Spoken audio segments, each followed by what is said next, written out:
Am I the asshole for causing my oldest son's girlfriend to dump him by giving relationship advice to my youngest son on his birthday? First, I would like to say this actually happened on my youngest son's birthday, but today is the day my oldest son confronted me, so here is what happened. After the cake and presents, my youngest son and I were chatting. He is a young teenager, and now that my wife and I feel he is old enough and mature enough, we gave him permission to begin dating. He wanted advice on his future relationships. His mom and I almost never fight, and apparently it was noticeable enough that he asked about it. The conversation began by talking about learning to respect your partner, etc. I can't remember everything I said, but here are some highlights. Always be ready and willing to say you're sorry, even when you think you're right. Never dismiss your girlfriend's feelings. They are valid, even if you don't understand them. Communicate, communicate, communicate. If something is bothering you and you don't tell your significant other, you're only hurting yourself. Listen when she is trying to tell you something, no matter how much you don't want to hear it. Put the game controller down and mute the TV whenever she wants your attention. End every conversation with a sign of your affection, and if you won't see her for a few hours, give her a hug, a kiss, or both, every time. Throughout the day, randomly tell her you're thinking about her, you care about her, or you love her, and mean it. If you stop meaning it, figure out why and fix it, or break up. Trust is important, and once you've broken it, you might never fix it again. Many people believe love is the most important thing in a relationship, but it's not. It's respect.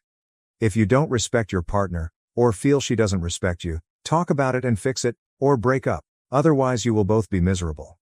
There were a bunch of other pieces of advice I gave him, but that's the general gist. It wasn't all seriousness, we joked around a bit too. I told him this little bit of advice my dad told me a long time ago. You will know when your girlfriend is completely comfortable around you when she is willing to fart in front of you. Don't marry her until that happens. Sage advice, that is. Now, me and my youngest were sitting at my desk having this talk while he was picking out the video games he wanted to buy with his birthday money. My daughter and my oldest son's girlfriend, Sarah, were on the couch playing video games and listening to us. My daughter occasionally chimed in with her own comments. She's been dating a few years now, and had her own bits of advice to give, though her comments were more about how to act on dates, places they can go, and stuff like that. Sarah hardly spoke at all. In hindsight, that should have been a red flag. She's a talkative extrovert and also a very pleasant and generous young woman. I could see the wheels turning in her head though. A couple of times, she looked pointedly at my oldest son, Mark. He was oblivious, glued to his phone, scrolling through. Well, I didn't know what at the time. Eventually my oldest boy came over and dropped off his gift for his little brother. He and Sarah stuck around long enough for him to have some cake, and then they left. Mark barely said 2 words to Sarah the whole time they were here. It was all, "Hey, Mom. Hey, Dad. Happy birthday, kiddo?" Nothing to her. At this point I don't know exactly what happened. My daughter managed to get some details from Sarah later that week, after the breakup. Mark came over to yell at me for breaking up his relationship a few days after that. Long story short, Mark wasn't being a good boyfriend. Sarah confronted him with some issues they've been having. She felt like he didn't respect her opinions and feelings, and she dumped him. It's that simple, or so I thought. I love all my children with every bit of my heart, even when they are mad at me, and I admit I fucked up. I am to blame for his breakup. But not because of what I said in front of his girlfriend. I fucked up because I didn't drill the advice I gave my youngest into my oldest boy's head when he was younger. That's what I thought the problem was. He wants me to post this on one of the AITA subs, but I am not going to do that. I admit that I could be a better father, and I can be a real a-hole sometimes, but I'm pretty damn sure that even though I could have read the damn room, that wasn't the real problem. Hopefully my oldest son learns from this. The truth came out when my wife, concerned about Sarah, reached out to her after the breakup. That's when the real bomb dropped. It wasn't just misogynistic podcasts or differing views on housework. It turns out, Mark had been cheating? Not physically, as far as we know, but emotionally. He'd been spending hours online, not just looking at questionable content, but talking to other women, flirting, even sending explicit messages. Sarah found the messages on his phone the night of my youngest son's birthday, after they left. The disrespect went far beyond leaving her out of the conversation at a birthday party. It was a fundamental betrayal. And that's when I lost it. The anger I felt towards Mark was unlike anything I'd experienced before. It wasn't just disappointment. It was a visceral rage. This wasn't just a teenage misunderstanding, it was a deliberate act of cruelty. Suddenly, his insistence on me posting on AITA made sense. He wasn't looking for validation, He was looking for a smokescreen, a way to deflect blame from his own terrible behavior. I confronted him. The shouting match was epic, even by our family's standards. He tried to deny it, then tried to minimize it. "It's just online, Dad. It doesn't mean anything." That's when I told him to get out. Don't come back until you understand what you did wrong, and until you're willing to apologize to Sarah with genuine remorse. Now, I'm not just dealing with a broken-hearted son, I'm dealing with a son who has lost my respect. And I'm left wondering where I went wrong as a father, because clearly, the relationship advice I gave my youngest son wasn't something my oldest son ever absorbed. TLDR. I gave my youngest son relationship advice, causing my oldest son's girlfriend to dump him. Or so I thought. The real reason for the breakup was much worse. My son had been engaging in emotional infidelity online, and now I'm grappling with the betrayal and my own failures as a father. Comments. Comment 1, he wants me to post this. What a strange request. I understand it's for validation, but a son challenging his father by looking for opinions on a forum suggests such a weird dynamic. Comment 2. Immature enough to think the internet would be on his side on this LMAO. It's clearly too soon for him to start dating. Comment 3. I don't think it's too soon to start dating. I think it's time to learn from mistakes made, and take those lessons into the next round of dating. I barely know anyone who always did everything right from the start in dating and relationships. The old romantic they were high school sweethearts and stayed together from that point on storyline has not been attained by anyone in my chosen social circles. People do dumb shit. Relationships end because of it. All we can do is try to learn from it. Comment 4. Since your post makes it seem like he's reading the comments, I'm directing this to the oldest son. Dude, treat women well. Not because their gender gives them any special status, but because they are human, and almost everyone deserves to be treated with human decency. If you are with a partner and you realize you aren't actually invested in the relationship, just be honest and break up instead of hurting them by stringing them along. If your sole reason for a relationship is because you just want sex, there are a lot of ways to get it if you are honest with your partners and a decent human being. Learn from this breakup and become a better partner so it doesn't happen again. And listen to your parents. It sounds like they actually understand what a healthy relationship looks like, and that is far too rare in this world to take for granted. Comment 5. Also for son, that advice your dad was giving is golden. You should expect to be treated that way as well. If your partner doesn't respect your feelings, listen to you when you have something to share, take your side into account, and communicate honestly, why are you with them? In a good relationship, each party feels like they are getting more than they give. If all the effort is on one side, that isn't a partnership. And almost all of it applies to friendships as well. Up to you on how much physical affection you show. But if you haven't seen your friend in a while, dropping a text with a silly meme goes a long way. Update, 9 days later. I've had a few requests for an update, but life and its troubles kept happening each new day since my original post.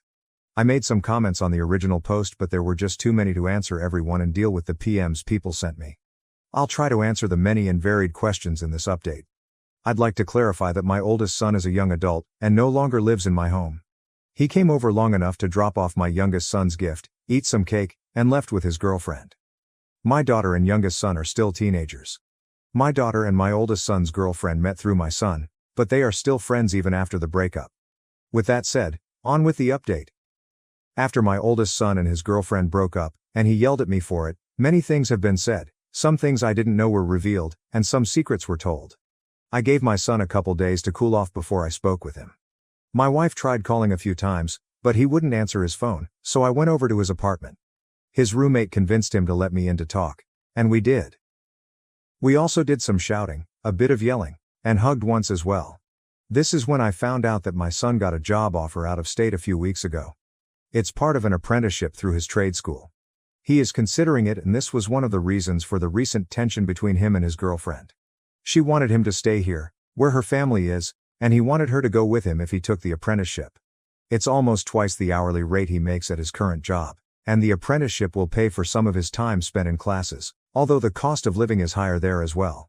Some people pointed out that my son is a bit misogynistic, and I initially thought that may be a bit true, and I learned part of that is from some of the examples he has seen in my home.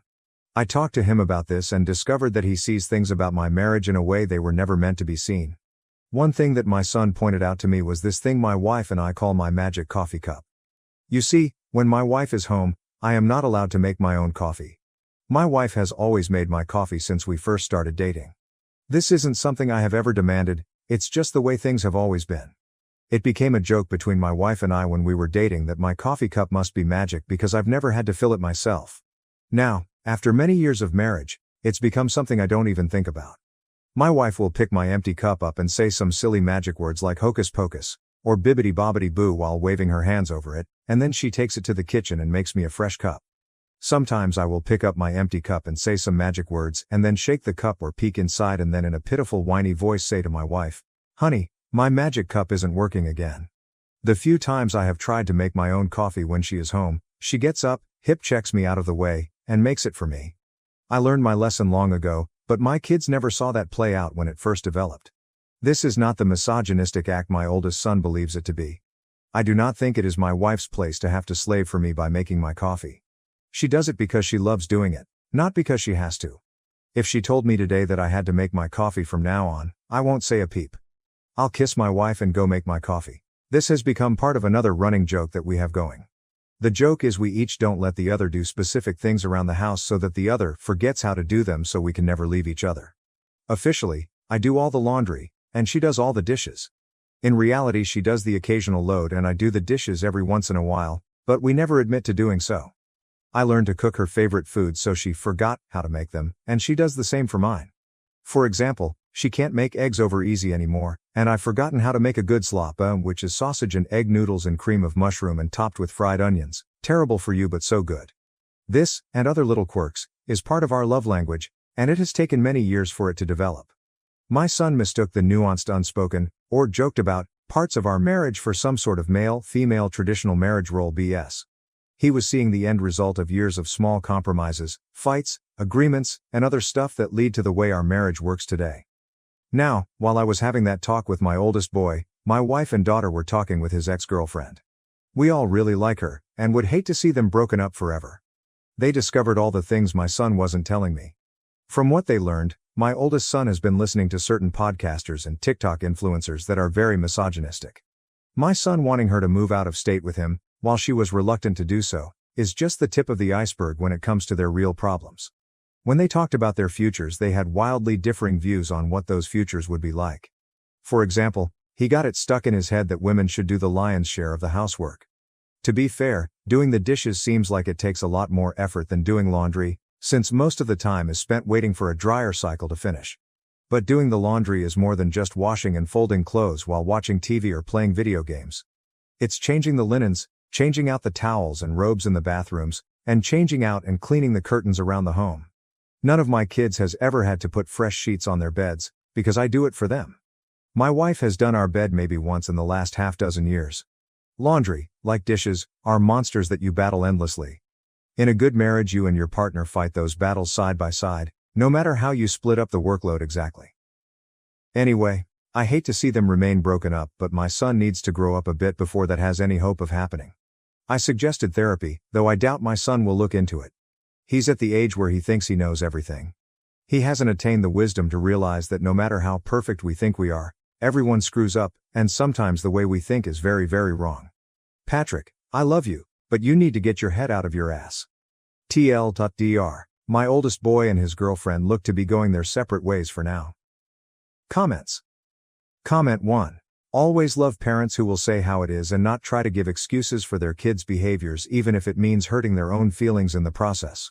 TikTok influencers like Andrew Tate push out misogynistic videos all the time that attract teens, and young adults who are underdeveloped emotionally to sell their own propaganda and make money off of. It's best to avoid them and sit down with your son and explain to him why it's bad for his mental health and his future partners. I hope the best for your son as he's still learning lessons such as this one you showed him. You're a great dad. Comment 2. Wondering how often the ex was around OOP and his wife and later got to hear him twisting his parents' healthy relationship into something different. My dad never had to ask for a drink, my mom just refills his cup whenever it's empty. OOP. My daughter and my son's ex are still friends, and she still comes over. Even when they were still together I saw her more than I did him. She gets along great with my daughter and my wife.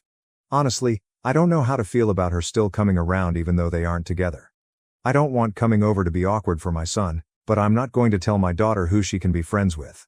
That said, she now knows the background on the magic cup bit that my wife and I do.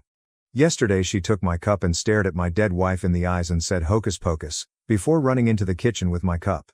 My wife chased after her laughing to get my cup back before my son's ex could make me a coffee.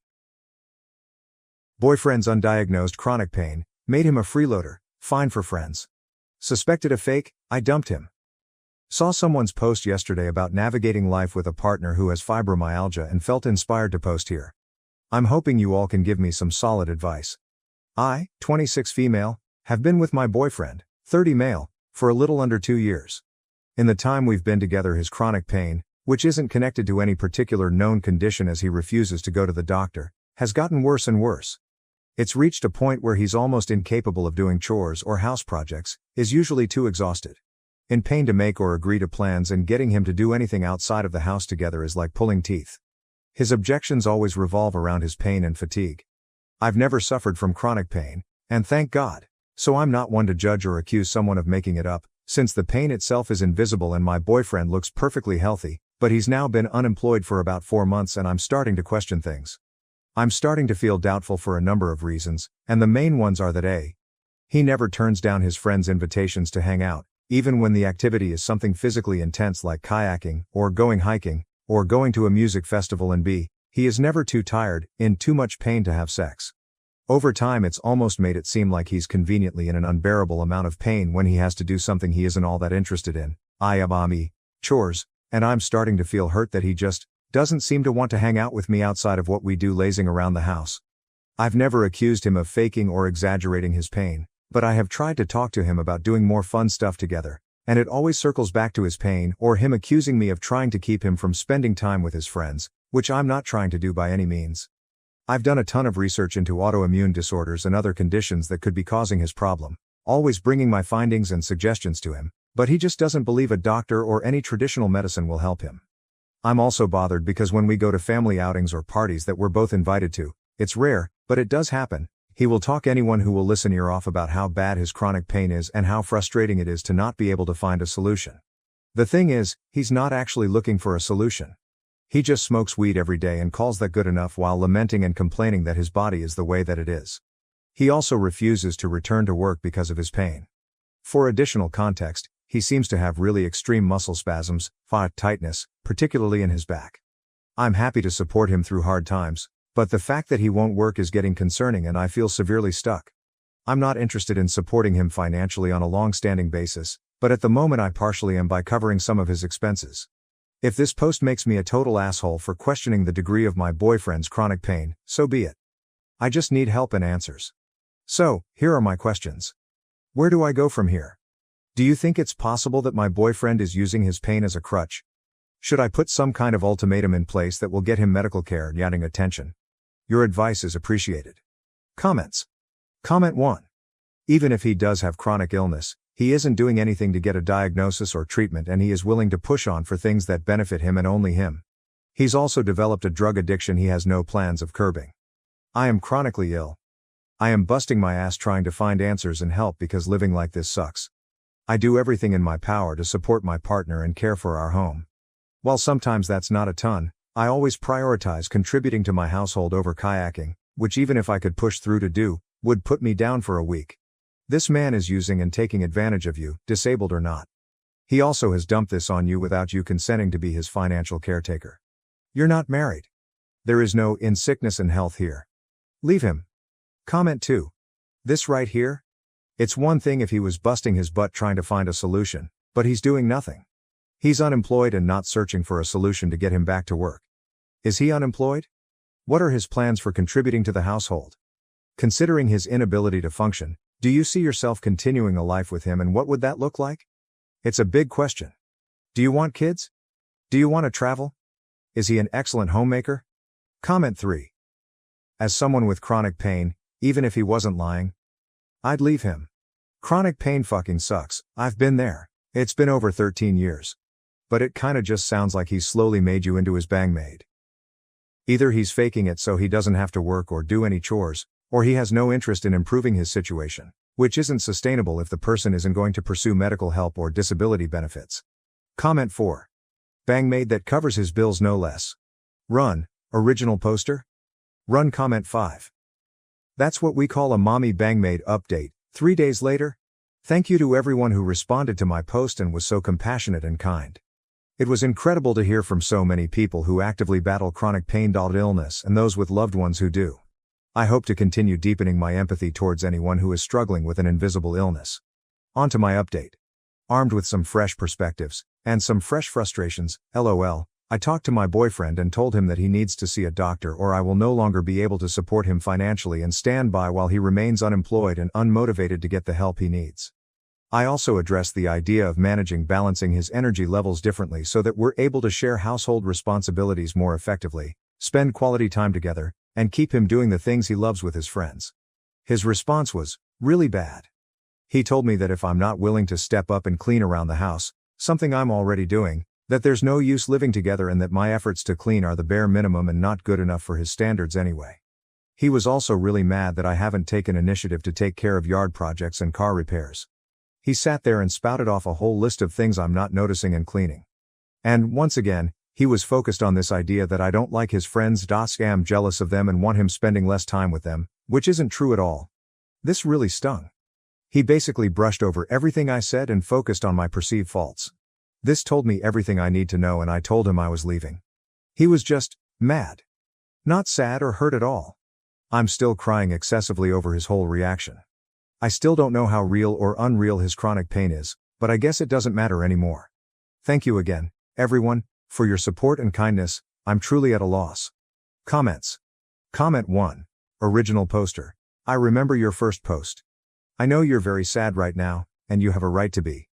But don't let grief overstay its welcome. You are so much better off and he just lost his bangmaid. Expect him to come crawling back when he realizes you're serious. Don't believe anything he says. This internet stranger is proud of you. You deserve someone who can be your partner regardless of whether they have an illness. That doesn't mean they're critical or cruel. Comment 2. Oh man. The idea of an unemployed, constantly stoned layabout accusing someone else of not stepping up is just mind-boggling. Good on you for not letting him take advantage anymore. Comment 3. Listen to me. You will wait a week or 2 or 4 but he will try to come back to you. You did everything for him. No one else is going to do that. While taking on all the financial burdens? Yeah, he's toast. He was absolutely faking it. You don't need to think twice about it. Update us when he comes crawling back. Or once his parents are done with him. Good for you? I remember this from the other day and I was so upset that you did all that for so long. You're going to be much better off in life and I'm excited for you. I quietly left after discovering my wife's affair. A year later, she came back asking for forgiveness and hoping to reconcile. After learning of my wife's adultery, I moved to the hills. I am not sure why I am writing this, but perhaps it will be useful to someone now that the situation has passed and I have moved on. After 3.5 years of marriage, I discovered my wife's affair in February 2018. I worked a contract job that periodically required extensive travel but also allowed me to work from home when I returned. My position as the director of a technical sales company was both hard and flexible. My wife maintained a highly profitable position. Although things had gotten a little strained as she worked longer and longer hours and I traveled for work, we still had what I would consider a fairly good marriage. Background. 5 years ago, during a cookout held by a mutual acquaintance, I met my wife, who is now my ex. We hit it off right away once we started conversing. To be honest, I thought being with a lady who was both attractive and articulate was a great advantage. She seemed to like my rough around the edges personality. After a few weeks of dating, we were charmed with each other. When we met at each other's apartments, the clothing just flew off. After 18 months of dating, we married and moved into a spacious apartment while saving for a down payment on a house. Things started to alter after the first 3 years of marriage. Even though I still had affection for her, I noticed that she argued over minor issues. When I mentioned all the late hours and increasingly frequent work outings, she became enraged. Since she was climbing up the corporate ladder, she would explain that it was a necessary component of paying the dues, or so she thought. She told me that since I was also gone for weeks at a time, I had no right to challenge her. In truth, I had only been taking 3 or 4 days off every 5 weeks or so. So I promised her that I could absolutely cut back on my commute time. There was no conclusion to these exceedingly circular arguments. Looking back, I realized I was completely oblivious that my wife was having an affair. Aside from our decreasing sexual relationship and her continuously late work hours, I would never have guessed anything. I just figured she was exhausted from her job. but being rejected so frequently when I attempted to initiate a sexual relationship had taken a toll on my ego. Although she had a business phone and may have been using it, I did not see the covert texting that I had read about in other publications. She used our spare bedroom as a home office and spent a lot of time in it. Kathy began returning home after work in September 2017 and instead spent the evening at a work engagement. This rose from one night per week to more than 3 evenings each week. Although I am not typically envious, she would surely be noticed by others. And I am aware that she will need to repel some of the males at her workplace. Despite working with more male CEOs than female CEOs, she gave the impression that she was solely interested in her profession. I originally believed she was cheating about a month before D-Day. Before coming home, she made a quick stop at the store. I was asked to help her with the food shopping. As I was getting some belongings from the back seat, I noticed something pink glinting just beneath the front passenger seat of her car. This was a bra. A bra belonged to my wife. She preferred ones from a specific clothes store, so I knew they were hers. Looking back, I see the bra was a warning sign. When she's feeling particularly amorous, she always takes her bra out from underneath her clothes first. I'm not sure why, but seeing this made me sick to my stomach right away. I didn't understand why her bra was under the seat. I said nothing more. My heart must have been beating so fast that I almost passed out. Because when I returned the bags to the kitchen, Kathy asked how I was doing and mentioned that I appeared to have seen a ghost. I just ignored her remark. It took everything I had to hide my feelings, but I tried not to appear offended or fooled. I decided to try to find out if she was seeing anyone. That night and the next day, I began to evaluate all of the signals I could have missed. Aside from the bra, I had no evidence. She works in a downtown office building, and we live in a relatively large city. I decided to temporarily put the affair out of my mind and explore giving her more of my time. I prepared a delicious supper and set the dining table with elegant plates, silverware, and candles. One Friday after work, I bought a bouquet of flowers and a wonderful bottle of wine. When she arrived, I showed her the supper and all I had prepared, as usual, breezing in after work. She apologized and expressed her regret, but she needed to go to a neighborhood hangout to meet up with her coworkers.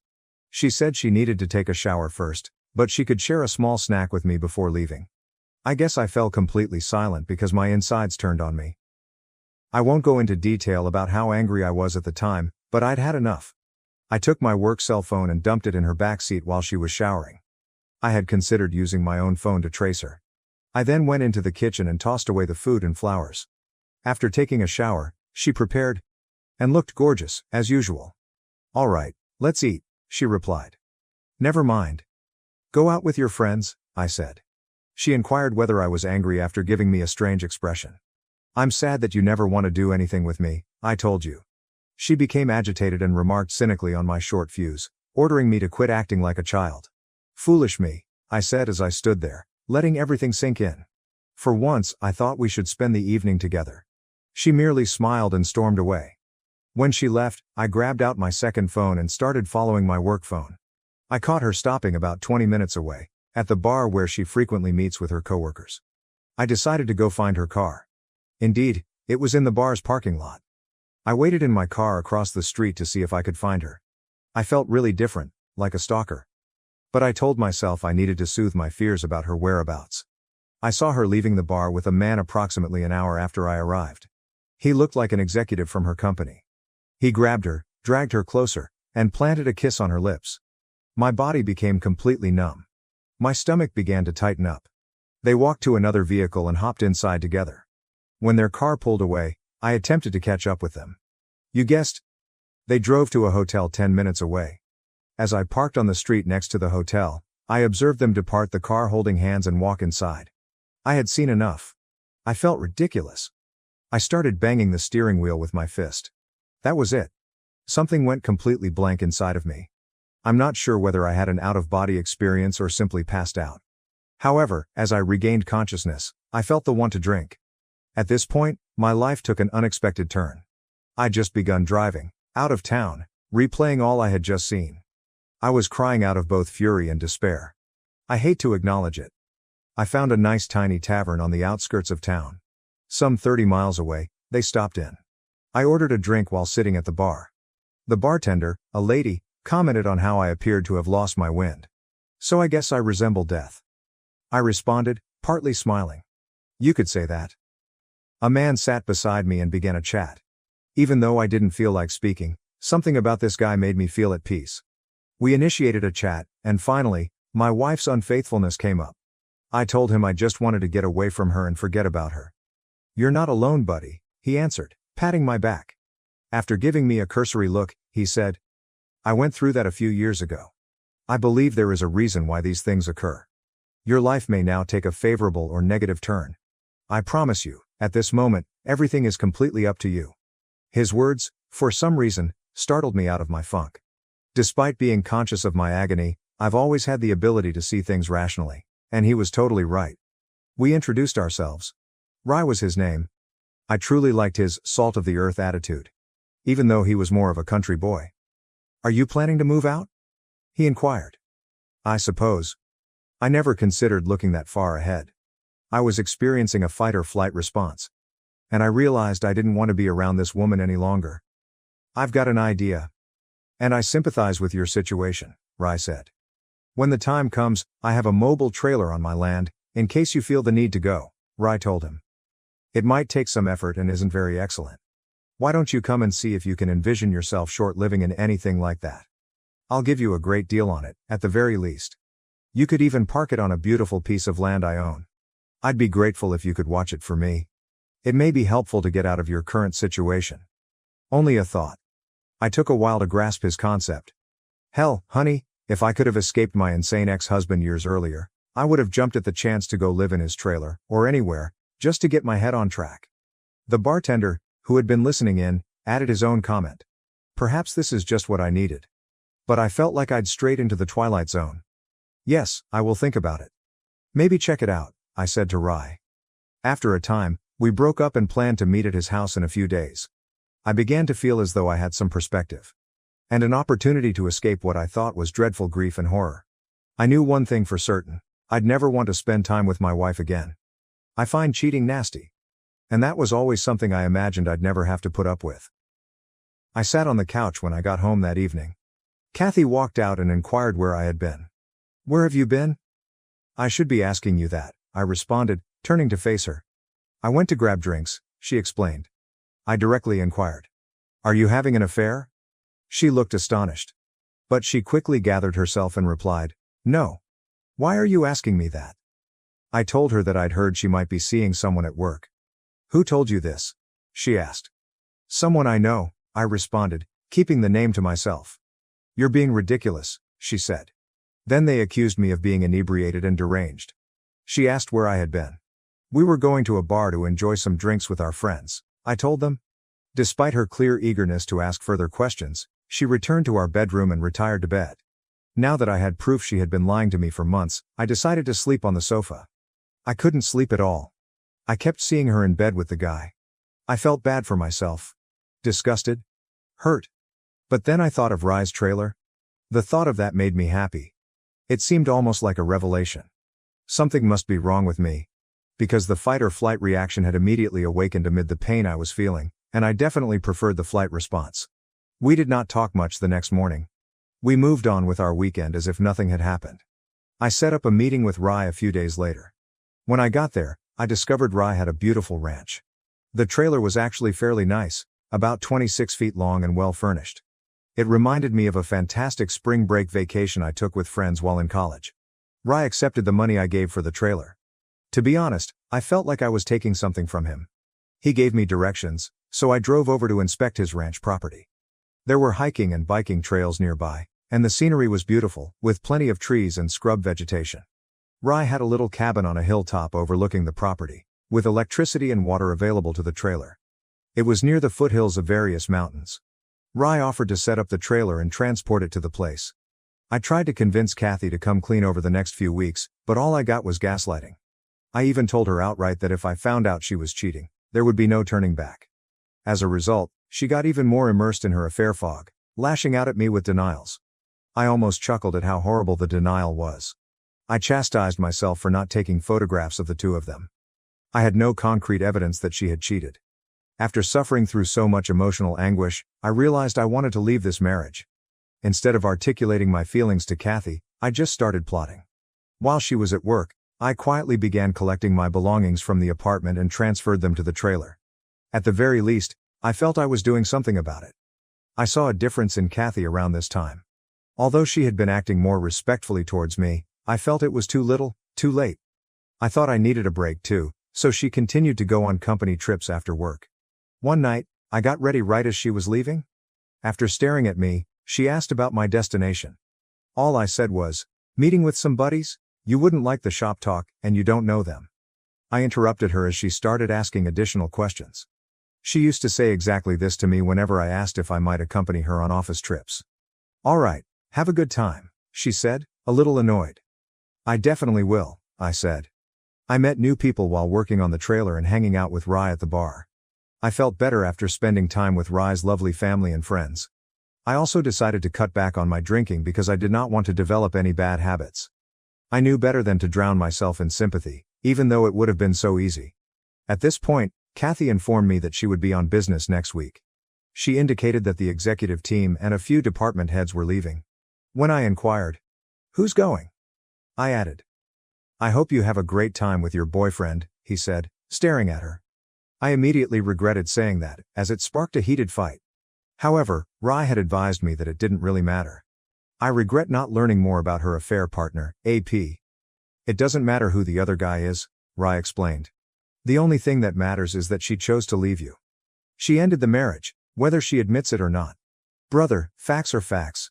Rye should publish a book for the betrayed. Damn it, I had the perfect opportunity to relocate completely during Kathy's business vacation. When she left, I gathered all of my valuable possessions. Clothing, laptop computers, and other equipment are all included. I did not take any shared belongings or furniture. I left a note before leaving." Initially, the explanation was extensive. But I choose to keep it brief. I wrote, "I hope it was worth it," on a sheet of paper. On top of the note, on the kitchen table, I set my wedding ring. As I departed, I felt as if a heavy weight had been lifted. I was liberated. The hurt would take time to heal, and there would be baggage to deal with, but I'd started. I needed time for myself. And to get rid of her quickly and silently. The fact that I hadn't confronted her or forced a confession didn't make me proud. I had not screamed or shouted. She did not deserve it, in my opinion. She discarded all we owned, including our intentions for the future, our goals for a home and a family. And suddenly everything was gone. There was no turning back. I owed her nothing. She could deal with the repercussions. I hadn't prepared anything or contacted a lawyer. I just wanted a fresh start and some clarity. The air from the Highlands was exactly what I needed. When I entered my trailer, I resumed running the following week, and it felt amazing to be alive. Kathy texted something like, "We just landed. We're having a team dinner," and so on, while she was gone. "Where are you?" was the question in a couple emails. "Why haven't you gotten back to me?" I didn't respond. When she arrived home, my phone exploded with calls and texts. She kept attempting to contact me, but I ignored her. Her mother also attempted to call me after the first day. But I did not pick up. She did not attempt to engage my father. Because we're not close, he is the only family member I still have. Her communications became increasingly frantic after being ignored for a week. "What is this?" This was one of the texts she sent. "We must speak.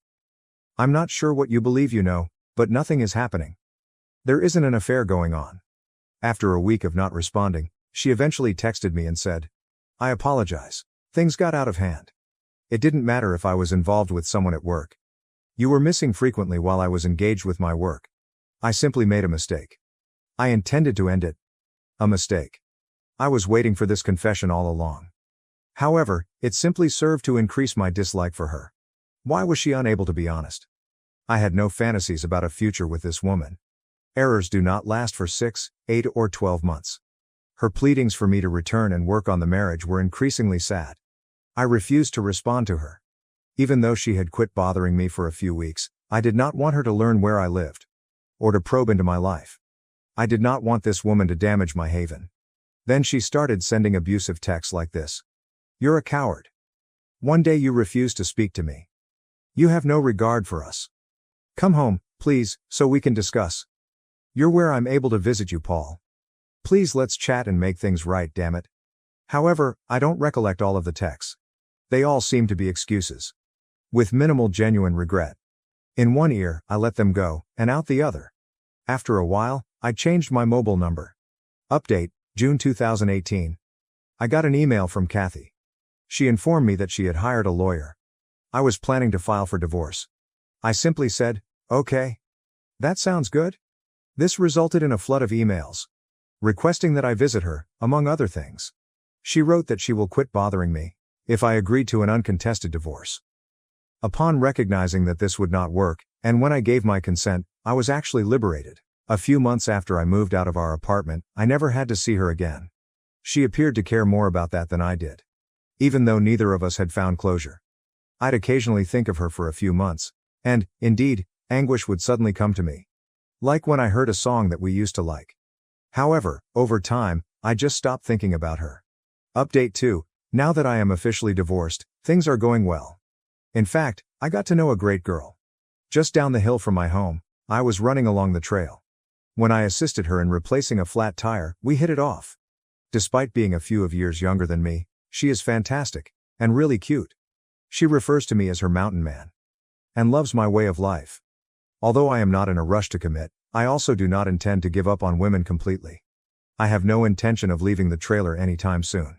I adore being outside and have simplified my life. It made everything easy for me, including my pain and ex-wife. I understand that everyone responds differently to these situations. I was lucky to be in the 3rd year of my marriage, and not yet a parent. I feel I behaved in my best interest.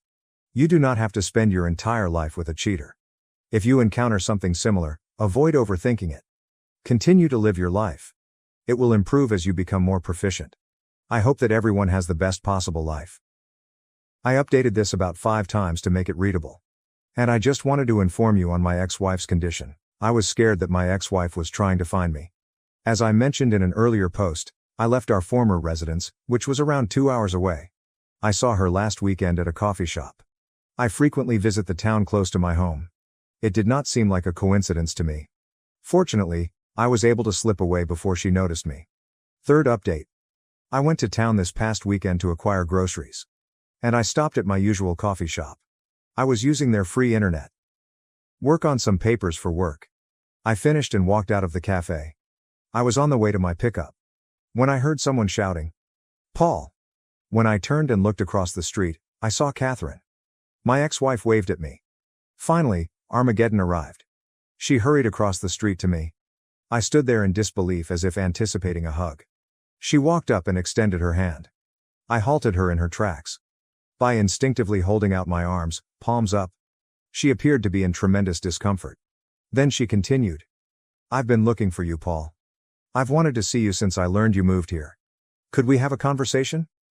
Guys, I felt like an animal locked in a cage. Yes, I did. All right, let us find a table or something, and we may speak for a minute.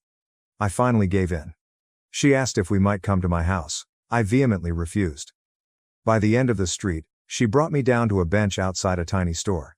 She began by noting how much I had changed, and how much she adored my new look, beard and degree of fitness. She exclaimed at how much my body had transformed. Wearing a tank top and little white shorts, and her hair in a ponytail, which I used to enjoy, she was definitely working the charm. I had my radar set to high. She was plainly trying to activate the sex appeal. I needed to restrain myself so I could see where this was going. She started by claiming she was sorry for the affair. She said that after I left, karma had a significant impact on her. When her employer discovered the romance, the scene grew really tense. She eventually resigned. Her affair partner, AP, who was then engaged, received criticism and was reassigned to another area within the organization. She responded by telling his fiancée the truth. After he accused her of everything, this forced them to split up. This is when she bowed her head and started to cry. I did not say anything. I just sat there, looking around. She stood up straight and gazed at me for a long. "What do you want from me?" I inquired. She told me that she did not intend to have an affair. She claimed that the company's politics and positions pulled her in. And that her AP used his charm and power to corrupt her. She admitted she felt she was taking advantage of him. As much as he took advantage of her. After I accused her of cheating. She indicated that she had planned to come clean. She drank after work to relieve the shame she felt at the time. She detested herself. She remarked that she felt really dumb, so alone. And as if her heart had burst with grief shortly after I left. She discontinued her friendship with her AP immediately. She believed she needed to find me. to determine whether there was any hope of reconciliation. Because I refused to speak with or contact her, she desired a fresh start. She hoped we could start again. Even though she knew we were divorced, I merely looked at her. Then I handed it to her. You have no right to come out here and attempt to fix all the damage you've caused. Do you think I'll forget everything you did to end our union? As I have mentioned, we're done. If you cheated, forgiveness is not an option. This relationship will not be re-established. You killed it the moment you left me. You ruined everything we owned. How foolish do you think I am? One evening, I saw you enter a hotel with him. Were you aware of that? I realized that people were beginning to notice. That my voice had become louder. She grabbed my arm and began crying. After letting her cry on my shoulder for a time, I pushed her away. I deserve all of this, she said, looking up at me. I'm confident I do. If nothing else, would you let me take you out to dinner? I'd rather not go. I'd like to chat further. I want to ensure that we are completely upfront about everything. You should spend more time with me than you have in the past. Please, Paul, I love you very much. Even though I understand you may not want to hear it. Before you went, I had no idea how much I loved you. You broke me just as much as I broke you. I am unable to forgive myself. And I don't want to, until I die. She began sobbing uncontrollably and hyperventilating. I picked her up and hugged her. It seemed like my only choice for comforting her. I knew then that I had wrecked her heart as much as she had broken mine. Walking, we found a nice area to continue our talk. How did you find me? I inquired after she calmed down. Have you engaged a private investigator? After some thinking, she replied. No, she said with a tiny giggle. She clarified that she had asked how things were going when she ran into Stacy a few weeks earlier. Stacy didn't say she had noticed me. Kathy pressured her to give all of the information. I had warned Stacy not to tell her. So, she was reluctant. But Kathy persevered. Stacy eventually gave up. But all she knew was that I lived nearby and visited town on her days off. She started coming here to check on me. I sort of giggled when she said that, thinking, damn, Stacy can't keep her trap shut. She reddened. We eventually opted to dine at a nice little restaurant with a patio. I made sure we didn't drink anything. I wasn't going to give her an excuse to be kind to me or claim she was too drunk to drive back. We had a good talk. I then walked her to her vehicle. She insisted that she hadn't dated anybody else since my departure, and declared vehemently that I was the one person she desired. She pressed me hard to stay longer. No, it's still way too early for me to go down that road, I told her. She pleaded with me to return, but I did not say yes. After I gave her my new email address, I said nothing more. I responded to her request for my phone number as follows. You'll just blow it up with texts and calls. She grieved about it. But in the end, she agreed with my decision. She agreed to send me an email, with details on returning to town the following weekend. Before she went, I questioned her directly. Would you have forgiven me if I had been the one cheating? Before getting into her automobile, she said, yes, in time. But only if we met with a marriage counselor and worked through the recovery process. With a lot of chatting. Perhaps even a binding agreement. She paused to reflect. All right, maybe I could do that in 5 or 10 years, came my reply. I'd wait if that's what it takes, she said. She then grasped both of my hands on her own. Looked me in the eyes and said, God damn it, Paul. I'll always adore you. And I'll do anything to prove it. This statement caught me completely off guard. Her statements continued to irritate me even after she left. She had uttered them so firmly. However, I was unable to see us rejoining. Although I felt better after the encounter, I couldn't see her as a friend at the moment. Maybe a friend someday. But even that was mysterious. I returned home. I enjoyed a lengthy run. Had some beer. And considered how far I had come. Could you please assure me that she would not disrupt the peace I had established for myself? I had no idea. I had the luxury of time to think through it and gain perspective. But everything was still too vivid in my imagination. Last updated. Most likely, this will be my last update. When I first shared my experience on Reddit, the moderators kept taking it down. In summary, I avoided my ex-wife for over a year before she discovered me. She wanted to make things right and start over with us. If you expected me to be the normal beta blue pill moron and forgive her, you will be very disappointed. She expressed her love and sadness about the affair. She sent me a lengthy email last week. She volunteered to come out and spend the weekend with me once more. What's my answer? I silenced her. I told her I had no plans to make amends with her. I'm completely happy living alone. taking advantage of my remote location, and keeping it simple. At 32, I am not in a hurry to make changes. I have my own self-determination plan. And I've enjoyed the company of a few women and pals. I said that clearly in my email response. That I had no plan to reconcile, and declined to give her my phone number. I no longer know or trust you since you have made your bed. I wish the best for you. And perhaps we can become friends in the future. But not now. She was annoyed by my evasiveness, and answered in a telling manner. She admitted that she had accepted a job offer in another state. Her ultimate desire was for me to accompany her, believing that my remote work would make the transition easier. She wanted us to start again somewhere new. She wanted to visit me in person and try to persuade me. Because she was running out of time before the move. Fortunately for me, her time was up.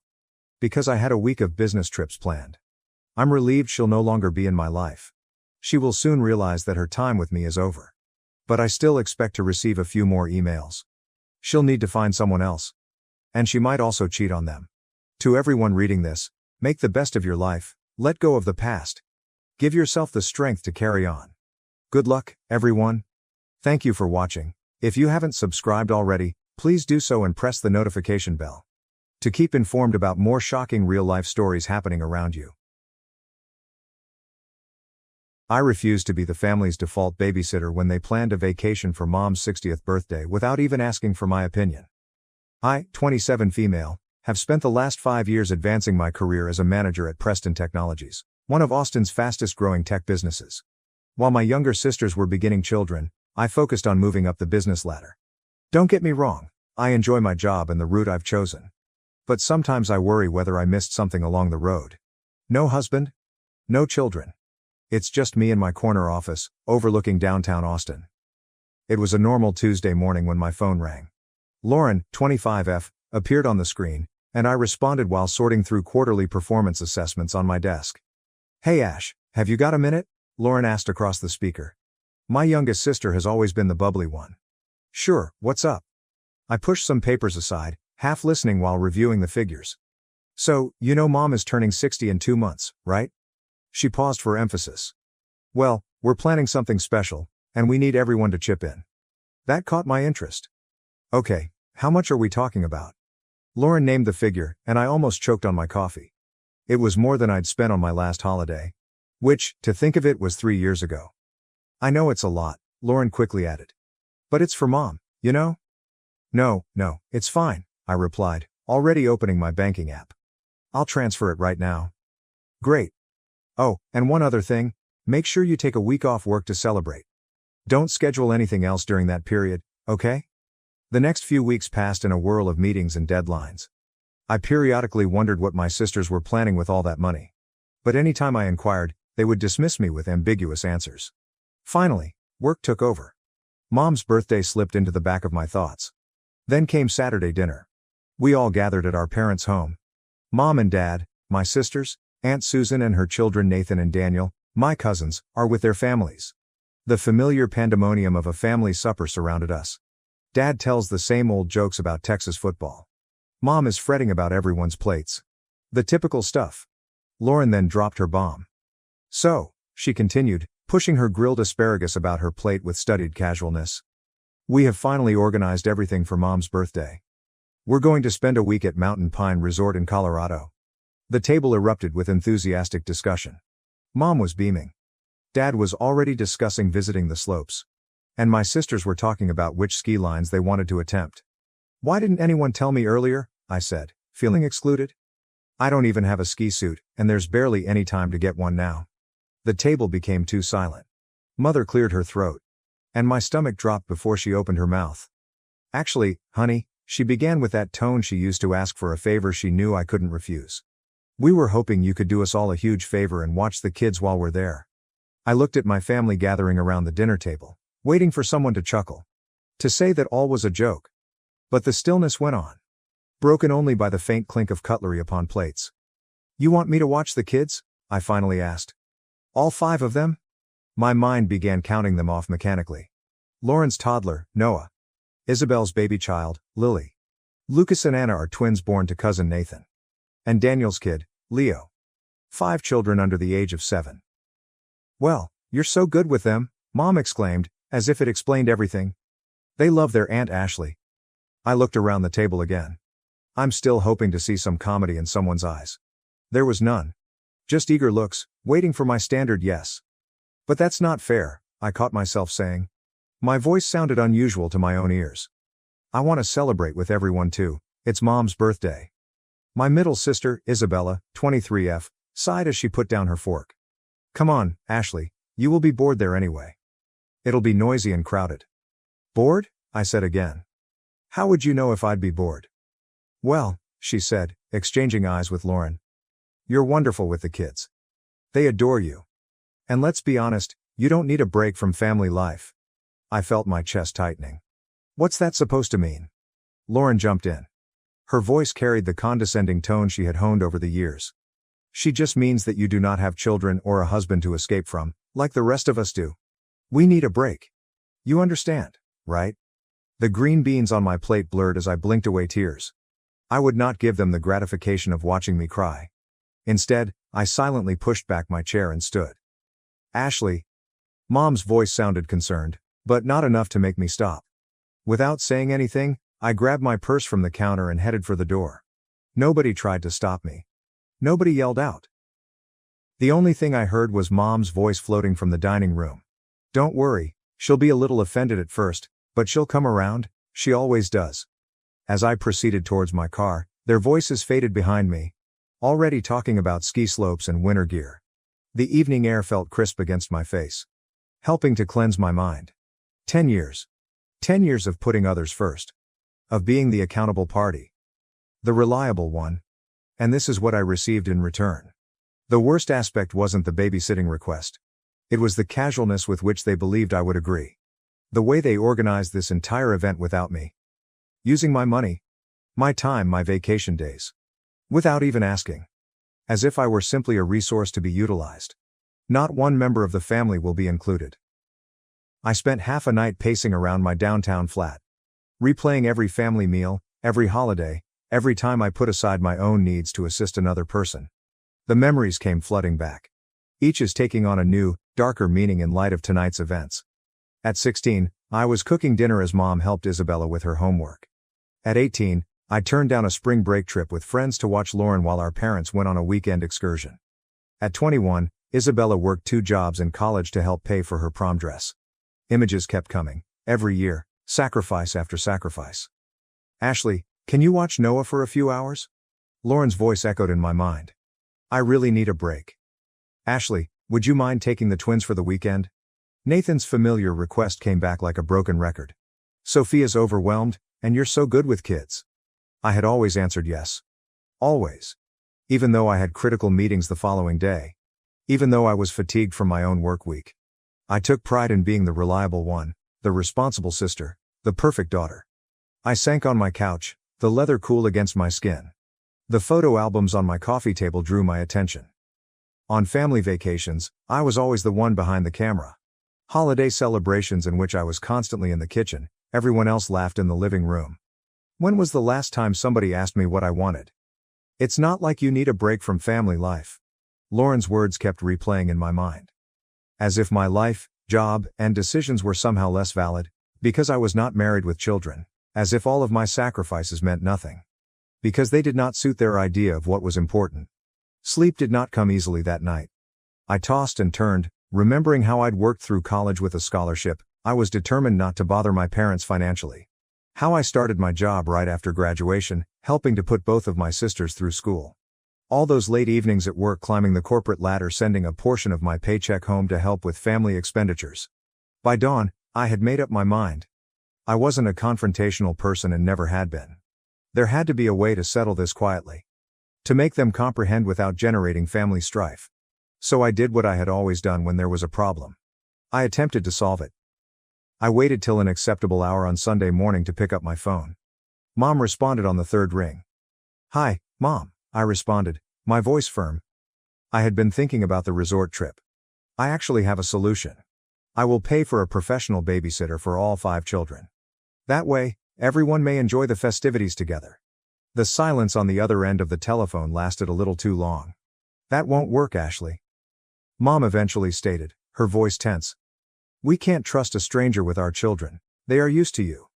Mom, I want to be a part of the celebration as well, I explained. I want to be there for your birthday. I could find a great babysitter, one with excellent references. You're not exactly a social butterfly, she interrupted me, her tone stern. You'd probably feel uneasy with all the noise and commotion regardless. The kids will keep you occupied, and you'll enjoy spending time with them. It's ideal for everyone. Before I could react, I heard the click of the call ending. I sat there, phone still pressed against my ear. My mother's comments sank in. She had not even bothered to say goodbye. And then I realized. This was more than just a birthday excursion. It was about years of taking me for granted. Years spent expecting I'd always be available. Always answer yes. Always prioritize everyone else's needs before my own. Perhaps it was time to prove them incorrect. Update 1, I was still staring at my phone, pondering my mother's sudden hang-up. Then it buzzed again. Lauren's name flashed on the screen. How dare you, she snarled, before I could say hello. Mom just told me about your small proposal, considering hiring a babysitter. Are you attempting to wreck everything? Ruin everything? I sat up taller, surprised by her harsh tone. Why, I'm trying to find a solution that works for everyone. We've already got a solution. Lauren's voice soared. Everything is planned, Ashley. Everything. And now you're being totally selfish, trying to change all of our plans at the last minute. The accusation struck me like a slap. Am I being selfish? Yes, you are. We had been planning this for weeks. Everyone is excited. The resort is rented, and the activities are planned. And now you want to throw a wrench in everything because you can't simply do one thing for your family? One thing, I began, but she interrupted me again. What if you wreck this trip for everyone? If you spoil Mom's birthday party, don't talk to me again, Ashley. I mean it. The call went dead. I sat astonished by my baby sister's threat. Then my phone rang again, this time with incoming texts from Isabella. My hands were shaking. Family needs to stick together, her first text stated. Everyone helps each other out. Remember how I covered your work event last year while you were sick? The kids adore you. Why can't you just stop being resentful and focus on what is best for the family? My fingers rushed across the keyboard as I responded. A real family does not take advantage of one another. A real family respects each other's wishes and incorporates everyone into their activities. A real family does not manipulate or guilt trip each other. I saw the 3 dots emerge and disappear multiple times. However, no response came. That's when something inside of me changed. Something clicked in place. They requested for money without clarifying what it was for. They carefully instructed me to take time off work without mentioning the resort. They casually mentioned their plans at dinner, as if everything were already set in stone. They had planned this all along. While I worked late nights, while I was babysitting their children, while I was being the ideal daughter and sister, they were quietly planning this vacation. They used my money, set up my schedule, and planned to dump 5 children on me. Not a single word was spoken. And now that I was not following their script, they tried every manipulation strategy they could think of. Guilt, threats, emotional blackmail. All to force me back into the box they'd made for me. Something peculiar happens when you finally see through the haze of manipulation. Suddenly, everything is crystal clear. I felt lighter than I have in years. The shame that had been dragging me down was replaced by something else, determination. I opened my laptop and began searching. Within an hour, I'd reserved a beachside hotel in Florida. Not too fancy, but it had a balcony that overlooked the ocean. And was within walking distance of anything I might require. I even purchased a first-class aircraft ticket. I had lots of money. Since I would not be skiing. The following several days at work were remarkably tranquil. My family stopped phoning and texting. They presumably believed I was at home, getting ready for a week of childcare. Consider buying additional snacks and arranging activities. This concept made me grin. I packed my beach clothing and a new swimsuit. Going on a tropical trip in the middle of winter? My coworker Janet inquired after seeing me check the Florida weather forecast. Sometimes you need to do something unexpected, I said. I was surprised at how amazing it felt to say those things aloud. The morning of my flight, I took one final look around my apartment. I'd cleaned everything scrupulously out of habit, I suppose. The refrigerator was empty, the windows were properly locked, everything is in excellent order, as always. Except for this time. I would not be available to answer any desperate phone calls for childcare. Aunt Susan's last message appeared as I was headed to the airport. The kids are really delighted to spend time with their favorite aunt. Do not disappoint them. I felt a sense of remorse. But then I recalled, they all sat there during dinner, smiling and nodding, while basically excluding me from my own mother's birthday party. The guilt subsided. Nathan provided a thorough calendar of the twins' medication schedules and allergies. Sophia responded with a list of their favorite eats and activities. Daniel reminded me that Leo requires a particular blanket for naps. Everyone assumed I was going along with their plan, despite my obvious resistance. As I waited at my gate, more texts came in. We're counting on you, Ashley. The kids are already packed. Don't forget Noah needs his stuffed dinosaur for bedtime. I've left detailed instructions about Lily's feeding schedule. I shut off my phone and put it in my bag. No social media, no email. There's no family turmoil. Just me, the beach, and a full week of freedom. Looking out the plane window as we took off, I thought of the turmoil that will emerge tomorrow morning. When they showed up to my empty flat, part of me felt horrible for the children. They were completely innocent throughout this. But perhaps it was time for their parents to step up and become actual parents, rather than depending on their convenient single sister as the default babysitter. For the first time in my adult years, I was choosing myself. And surprisingly, it felt right. As the plane rose higher, Austin slipped behind the clouds. And with that, the weight of everybody's expectations. I was finally free. Update 2. When I stepped out of the airport, the Florida air welcomed me with open arms. The palm trees swung with the air. Even from there, I could smell the salt of the ocean. My hotel suite was even nicer than the photographs. The balcony provided an excellent view of the limitless blue horizon. And I could hear the waves smashing on the shore. The first afternoon, I strolled barefoot on the beach, allowing the warm sand to squish between my toes. When was the last time I had done something like this? When was the last time I did something simply for myself? I swam in the hotel pool. Read a book without interruptions. We ate dinner at a small seashore restaurant. Nobody needed me to cut their food or clean up messes. I watched the sunset from my balcony, sipping a glass of wine, without a single care for nighttime or morning schedules. My final morning in Florida, I relished my last minutes of tranquility. I knew I'd have to switch my phone back on eventually, face the chaos I had left behind. But I wasn't expecting what I found. When my phone eventually started up, it started buzzing nonstop. Messages. Voicemails. I missed calls. There are hundreds of them. The timestamps showed they started exactly 1 week ago, early in the morning. My hands trembled slightly as I began to browse through them. The first messages came from Lauren. Where are you? We're outside your house. Then Emma. Ashley, open the door. The kids are getting restless? Nathan. Hey, we brought Lucas and Anna like planned. Are you home? Daniel. Ashley, what's going on? Leo's asking for his aunt. As I read through the messages, I could see the scene perfectly. My sisters and cousins stand outside my empty house, with 5 confused kids. Their suitcases are packed for the resort. Their meticulously crafted plans are crashing around them. The tone of the communications altered rapidly. From bewilderment to panic. Ashley, this isn't funny. Where are you? Pick up your phone. What are we supposed to do with the kids? You can't just disappear like this. Then rage set in. Lauren's messages became nasty. You selfish witch? How could you do this to us? Isabella wasn't doing any better. I can't believe you're so immature. You ruined Mom's birthday. Aunt Susan's messages caused me to cringe.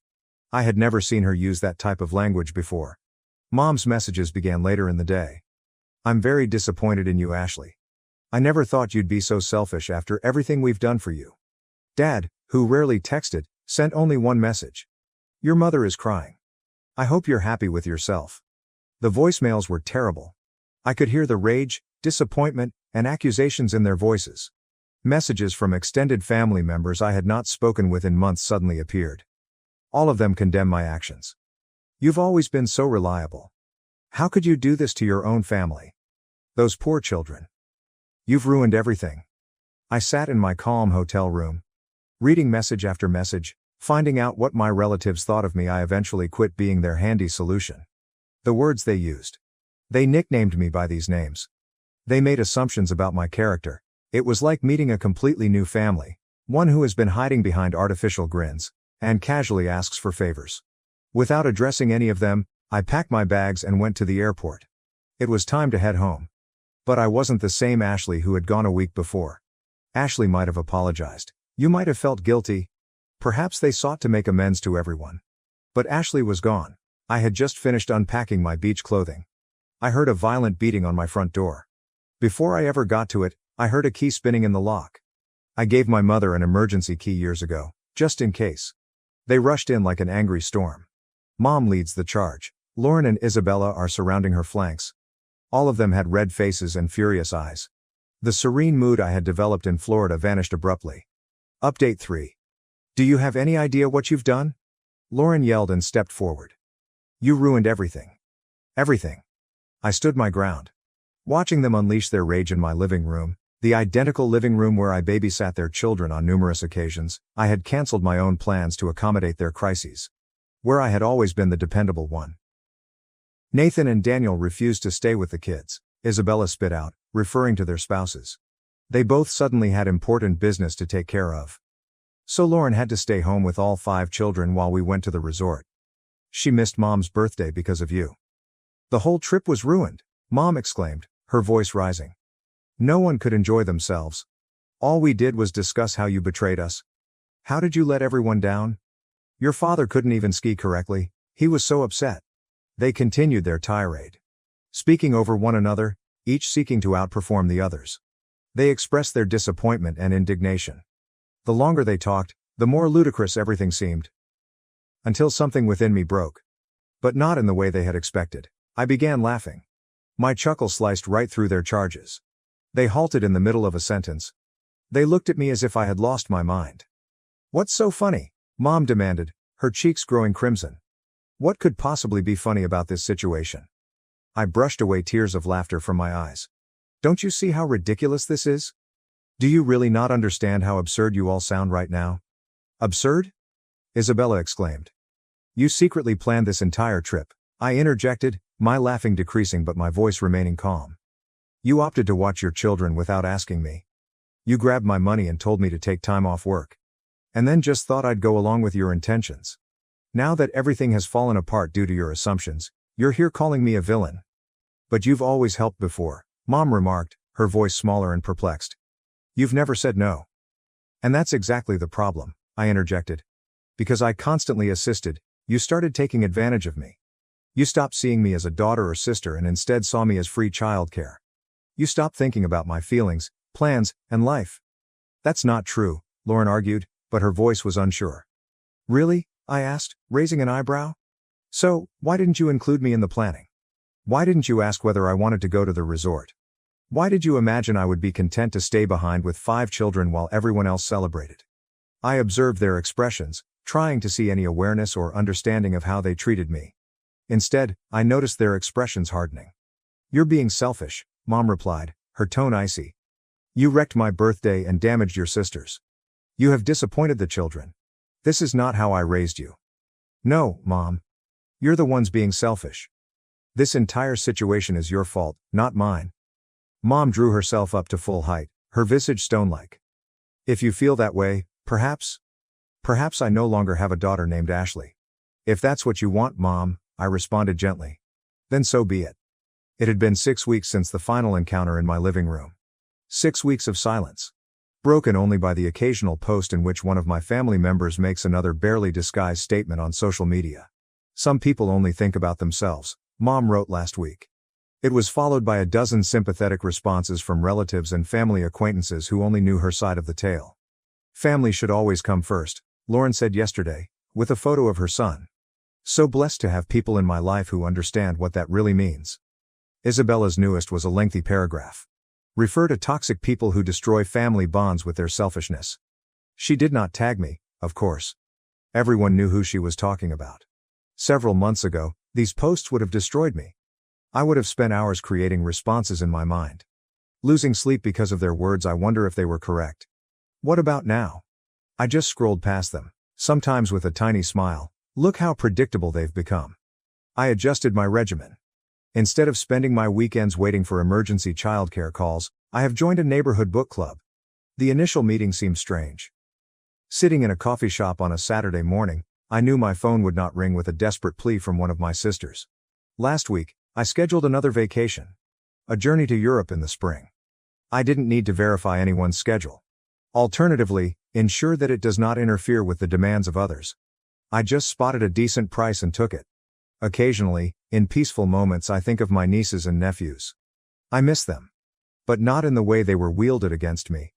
I hope that when they grow older, they will understand. Maybe.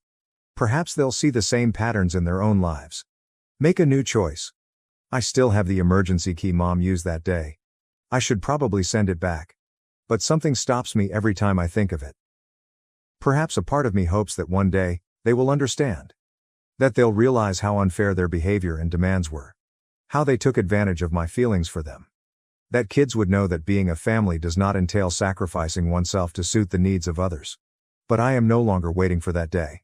I am not putting my life on hold. I hope for their acceptance or understanding. For the first time in my life, I am putting myself first. And it feels right. Yesterday, I removed the family group chat from my phone. I did not make an announcement or attempt to explain myself. I simply calmly withdrew myself from one more commitment. An additional cause of stress. Some may term this selfishness. My family certainly does. But I've discovered that there is a distinction between being selfish and having self-respect. Sometimes the healthiest thing to do is step away from folks who don't see your worth. Beyond what you can accomplish for them. As I relax in my peaceful abode, looking over travel guides for my forthcoming European journey, I've realized something. The silence that previously seemed so threatening. It now feels like liberation. The empty gaps on my calendar that used to cause me anxiety. Now it feels like there are possibilities. I'm not just the dependable aunt, the perfect daughter, or the helpful sister any longer. I am Ashley. And for the first time in my life, that seems like enough. On Thanksgiving, they voted me out of the family. I responded with a folder detailing over $78,000 in support and years of being used. Everyone cheered. I laughed gently and replied, "Then I guess you won't need this." I put a folder on the table. The moment she opened it, she screamed. "Before we carve the turkey," Natalie remarked, rising from her chair with a smug, contrived look, "there's something we need to say." Everyone became quiet. Fork stopped in midair. My stomach constricted. I recognized that tone. It was the same one Mom used to ground me at 14, for a party I didn't even attend. "We had a family vote," she explained, looking around at everyone like a pageant queen about to be crowned. "And we've decided you're not family anymore." Silence. Then there was some cheering. Cheering. My cousin Laura applauded as if she were at a concert. Uncle Mitch raised his wine glass in toast. Even my mother laughed and remarked, "Well, someone had to say it." I sat there paralyzed, staring at the plate. The stuffing had cooled, but my blood was boiling. My father did not even glance at me. He just sipped his beer and murmured, "It's probably for the best." "Wow," I murmured, carefully pushing back my chair. "You guys actually rehearsed this?" Natalie smiled wider. "You've been toxic for years. We're just finally done pretending." "You're not family," my mother explained, going for the cranberry sauce as if we were talking about the weather. "It's unanimous." I looked around. Nobody spoke up. Not a single person. "Good," I replied gently. Then I reached into my backpack. "I figured this might happen," I said, taking out a thick folder and carefully setting it in the center of the table. The sound it made, a thunk, cut through the laughs. Natalie blinked. "What is that?" I grinned and leaned back in my chair, folding my arms. "Why don't you find out?" She grabbed it and ripped it open, her mouth twisted into that sarcastic little sneer she always wore when she believed she was winning. Then she turned the first page and stopped smiling. Her face became pallid. Her eyes scanned the following page, and the next. Then she shouted. I meant to yell. Like a blood-curdling, horror movie scream. Her chair smashed behind her, and she jumped upright, slamming the folder close as if it had burned her hands. "You monster," she exclaimed. "You messed up, twisted weirdo." Gasps resonated across the table. Joel, her husband, grabbed the folder and opened it. Then, his mouth fell. He stared at me. "Is this?" I nodded once. "It's all real," I said. Every word. Every receipt. Every screenshot. The table became dead silence. You could hear a fork clink in the kitchen. My mother's mouth opened and closed repeatedly, like a fish struggling for oxygen. "You were so sure I wouldn't fight back," I murmured, carefully getting up. "So sure I'd stay the quiet one, the doormat, the cash cow. But guess what?" I leaned over and stared Natalie dead in the eyes. "Your little show? It's over." You want to know what was within the folder? I will get there. But first, let me explain how we got here. Natalie did not wake up one day and realize I wasn't her family. That conclusion was made over many years. Brick by brick. Comment after comment. Betrayal upon betrayal. I was never their favorite, not even close. Natalie was the star. The golden girl. Good grades. Big smile. I knew how to work a room. She could lie directly to someone's face and have them appreciate her for it. I, on the other hand, remained quiet. Private. I didn't require attention, and they despised that. They saw my quiet as weakness. I moved out at the age of 19. I paid for college myself. Worked 2 jobs. Never sought for assistance. Meanwhile, Natalie failed 2 majors. She traveled to Europe to find herself. Then she returned home and married Joel, the human equivalent of a LinkedIn profile in a blazer. What about the wedding? I paid for half. My parents couldn't afford it, but they managed to book a 2-week trip shortly after. I did not complain. I never did. Even when they joked that I was the family accountant, I continued to assist. Paying for Dad's dental surgery. I sent money when Mom claimed the heat bill was past due. Even financing a portion of my cousin Laura's tuition when she was waitlisted for a scholarship. They constantly said, "Thank you? Sure?" But with that tone. The person who said, "Well, of course you'd help. You don't have a family of your own." And perhaps it is what caused it. See, I am single. No children. No spouse. There's no drama. It's just myself, my work, and my dog. And in their minds, that meant I had nothing better to do than subsidize their disasters. Natalie treated me like I was her personal failsafe. When did Joel lose his job? She called me first. Just a small loan. When did her automobile break down? You make 6 figures? What's $2,000? When her child required therapy but her insurance didn't pay it. Yeah, guess who she called? I was always willing to help. Always. Because I persuaded myself, it was family, but helping became an obligation. Then comes expectancy. Then comes demand. It started little. Dinnertime jokes have a double meaning. Oh, you brought wine? Must be nice to afford good wine. Of course you're early. You have no kids to worry about. I wish I could work late every night and avoid my husband too. Then things grew uglier. You're so cold. Maybe that's why you're still alone. You don't understand real stress. You don't have a real life. You're just bitter that no one needs you. Except, they needed me. Constantly. Financially. Quietly. Behind closed doors. Then came the text. Natalie. Hey, can you co-sign for a small business loan? Joel and I want to start a wellness cafe. Me. No. Natalie. Wow. Really? Then came the quiet. That happened 3 months ago. Since then, I've received the cold shoulder. Mom stopped phoning.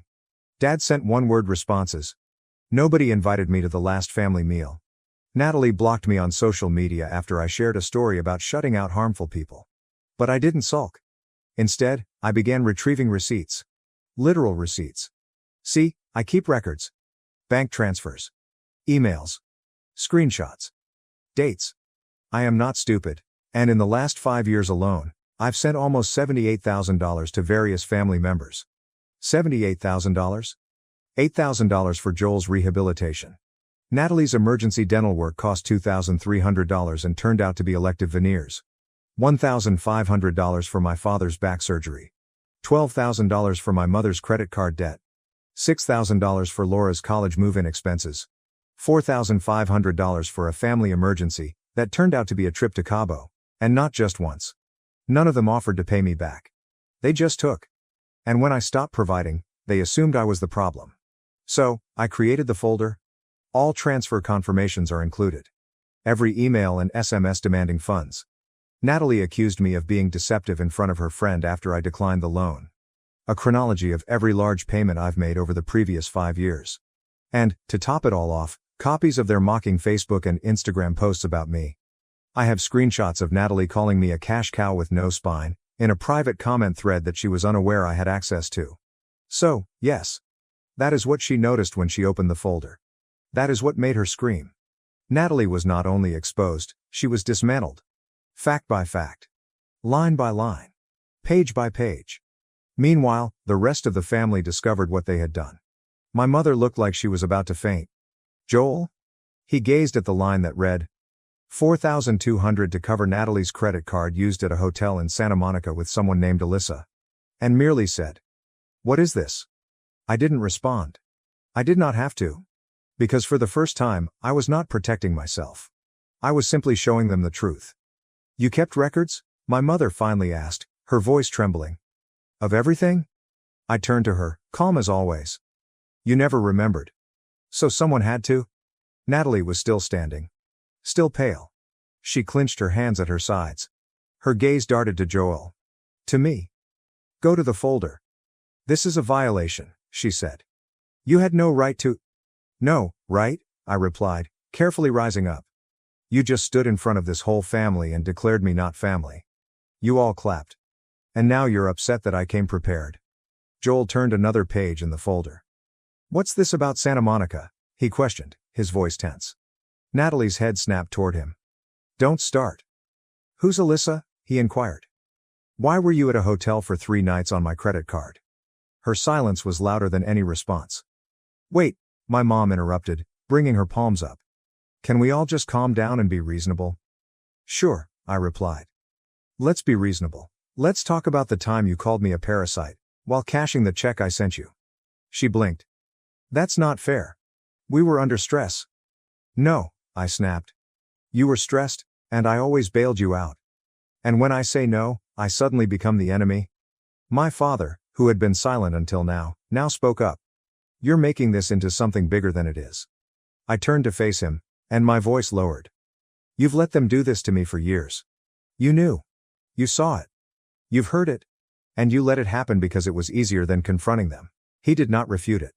Natalie slapped her hand into the table. "You're just bitter because no one needs you anymore." "Wrong," I replied bitterly. "I am not bitter. I'm finished." She gave a sour laugh. "You're pathetic. Do you know how dramatic this all looks? Bringing a folder? Printing screenshots? You think this makes you the victim? You're just proving you're a control freak."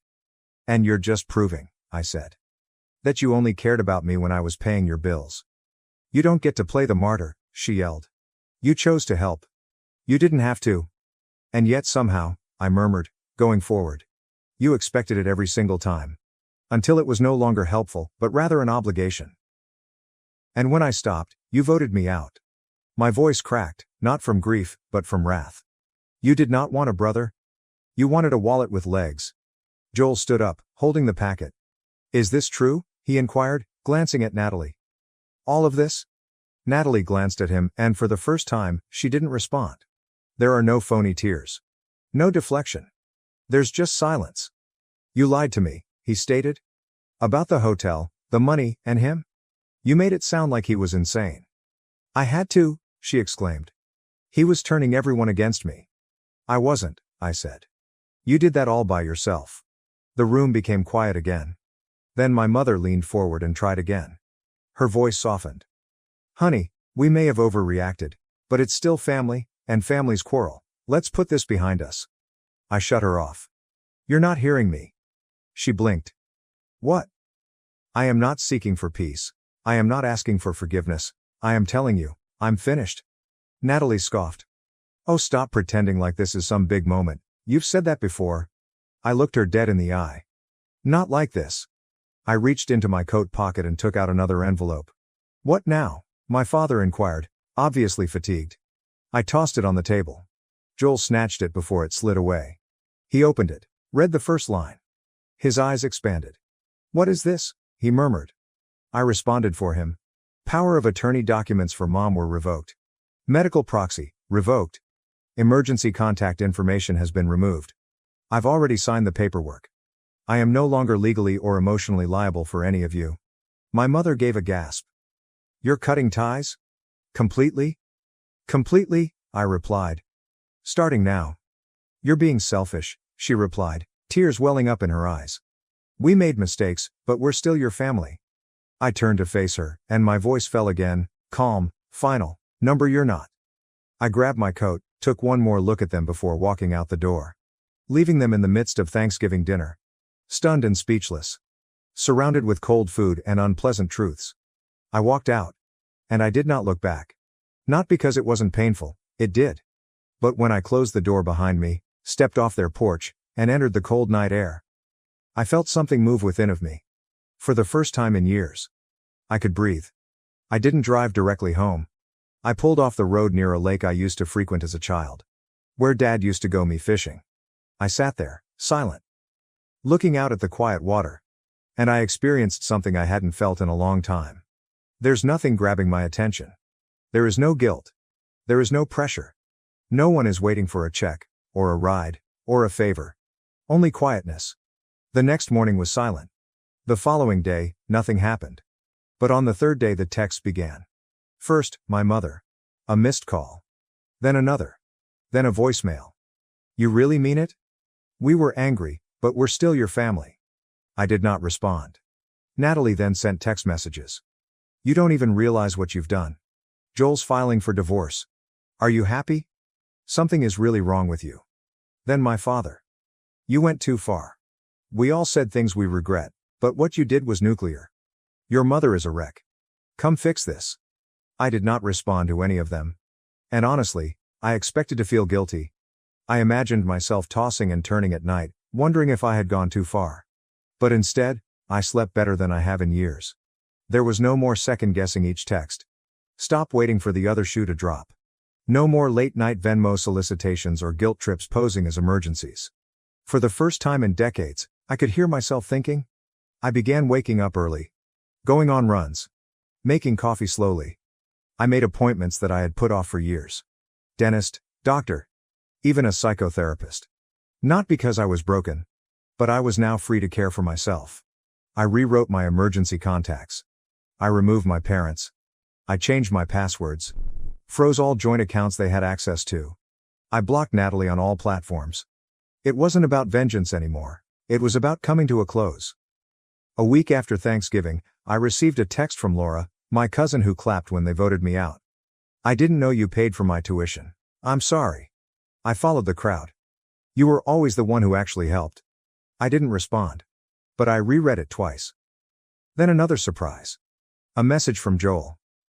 I filed the papers. Everything in that folder checked out. She cheated. Lied. Manipulated. Not just you, me too. He added. You did the right thing. I should have left sooner. I wasn't expecting that. But it landed. A few days later, I did something I hadn't done for years. I applied for a job in a different city. Not because I'm running, but I was finally free. No more. You should stay close to home. No more. Who will take care of them if you leave? I began reconnecting with friends I had not seen in years. People I'd withdrawn from since I was always preoccupied with family matters. And the wildest part? Some of them saw my message on Reddit. They contacted out simply to say, "We're proud of you." That was brave. Nobody asked for money. No one made me feel guilty.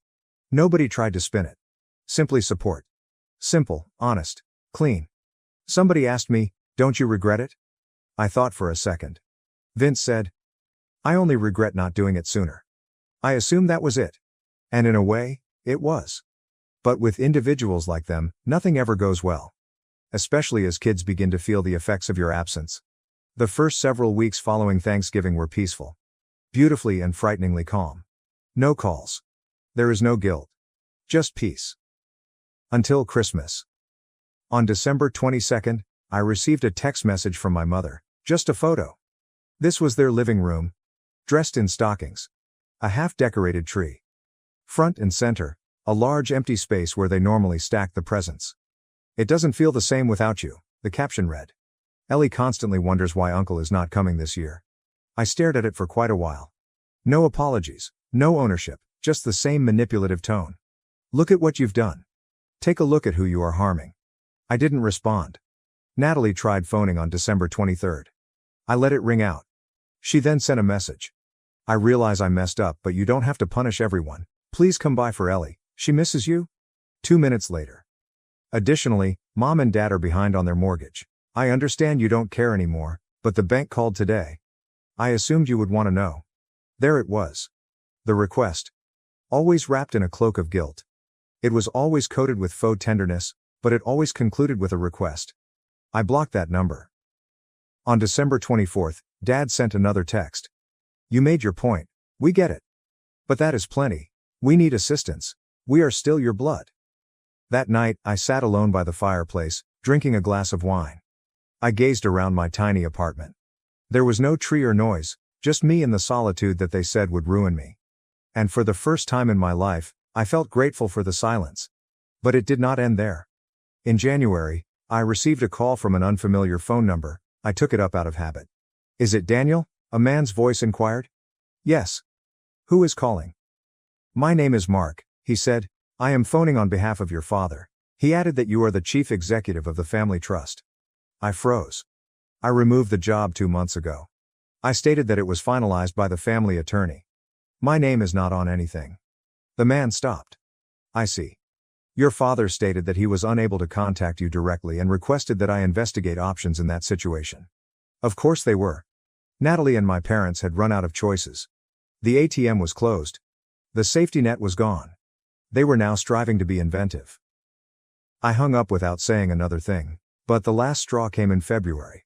I received an envelope in the mail. Handwritten. There was no return address, but I immediately recognized my mother's handwriting. Inside was a 3-page letter. The first page was all about regrets. We said things in fury. "You have always been the strong one. We never understood how much we relied on you." The second page addressed guilt. "Your father's health is not good. Natalie is utterly alone now. We're concerned about Ellie. She's struggling." The third page was the hook.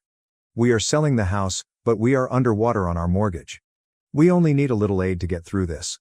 Then we won't ask again. Please, Daniel. Do it for your father. Do it for the family." I sat with the letter for a long, allowing myself to experience everything they wanted me to feel. The weight of responsibility, the pain of obligation, and the desperate need to repair what was damaged. Then I folded the letter, got up, went to the kitchen, and threw it away. The truth is that they weren't asking for assistance. They were requesting access again. They did not want me back in the family. They wanted the version of me who refused to say no. The person who paid quietly, sacrificed quietly, and suffered silently. But that version of me is no longer here. I'm no longer their scapegoat. I am not their golden goose. I'm not the duct tape that keeps a broken house together. I am finished. The most alarming element for them is that I can function without them. I received a new job and relocated to a new location with a larger space and a fresh start. I began helping on weekends, not because anyone needed me, but because I wanted to. I created a life in which no one phones me at 11 p.m. to cover up a mistake they refuse to admit, and I am not punished for being independent. Where kindness is not exploited as leverage. I don't regret aiding them, but I do regret taking so long to stop. You want to know what true tranquility feels like? It's not about being surrounded by family. It means being rid of those who only refer to you as family when they need something. Update. Months later, I doubted this post would receive attention. Honestly, I just needed to say it and put it somewhere, but I read every single remark. The individuals who said you were brave do not deserve you. Thank you. I had no idea how much I needed to hear that until I actually did. And of the few who inquired, what if they change? I've also asked myself that question. It's been several months now. They did not change. After I cut them off, after the folder, after the yelling, stillness and letters, I hoped that someone would get it. That they would reflect. That they'd say, "We're sorry." They did not. They became quiet for a bit. Then they became strategic. Then they became desperate. Then they turned nasty again. But I got free. Since then, I've moved. I have a job that does not keep me up at night. I started therapy, real therapy. The kind when you stop attempting to fix everyone else and instead learn to sit with yourself. I cook for myself now. I sleep better. I go outside more. I don't flinch when the phone rings. And yes, I do think about Ellie, what she's being taught, and what she'll grow up believing is normal. But I also know this. I am an example of someone who has finally had enough. A few days ago, I received another handwritten note from my mother. It was 3 words. "We are still family." There is no context, apology, or change, just the same old hook. And for the first time, I felt nothing. There is no rage or despair, just nothing. I threw it away and prepared dinner. So I'm returning here because this place provided me with unexpected insight. Strangers saw me more clearly than my own blood ever could. So, here's my question. Did I do the right thing by cutting them off, decreasing the weight, and saying no with conviction? Was I too chilly, or was I tired of being the only one holding everything together? I don't know. But I know this. For the first time in my life, I am not surviving. I am living. Thank you for reading. Still listening. My grandfather left me a pocket watch worth over $55,000, but my sister stole it and secretly sold it to her boyfriend's father. My grandfather, a superb watchmaker, ran a little shop for 45 years. His most valuable possession was a custom pocket watch that he made himself.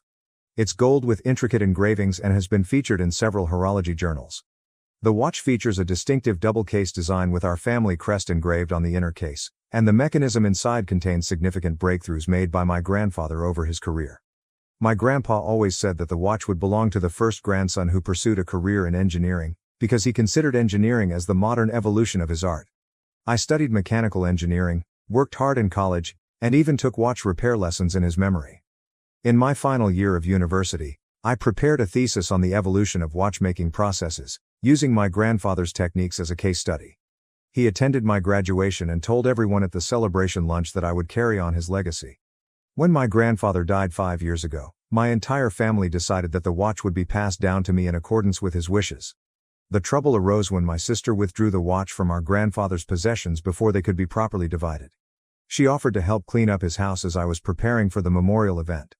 When I questioned about the watch later, she claimed her grandfather discreetly informed her that he had changed his mind and wanted her to keep it because she appreciated beautiful things and had an eye for artistry that I allegedly lacked.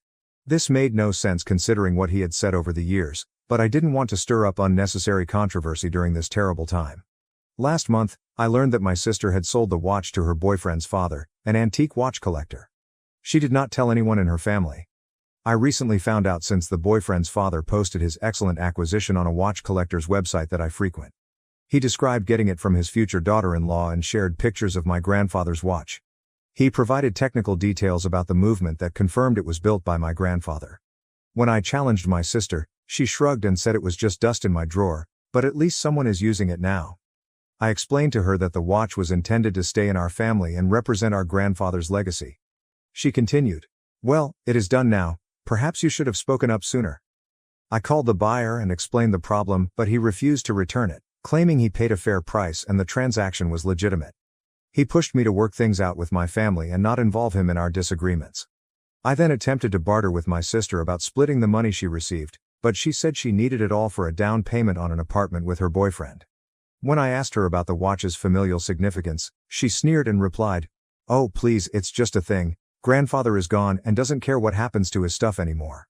After getting nowhere, I consulted with a lawyer, who believes I have a strong case based on documented family understanding of my grandfather's wishes. Several family members have witnessed him express his intentions for the watch several times throughout the years. I've filed a lawsuit against both my sister and the buyer. My sister is telling everyone that I am an expletive who is trying to ruin her life over a watch. She has claimed on social media that I am consumed with material possessions and attempting to impede her future happiness. My parents differ.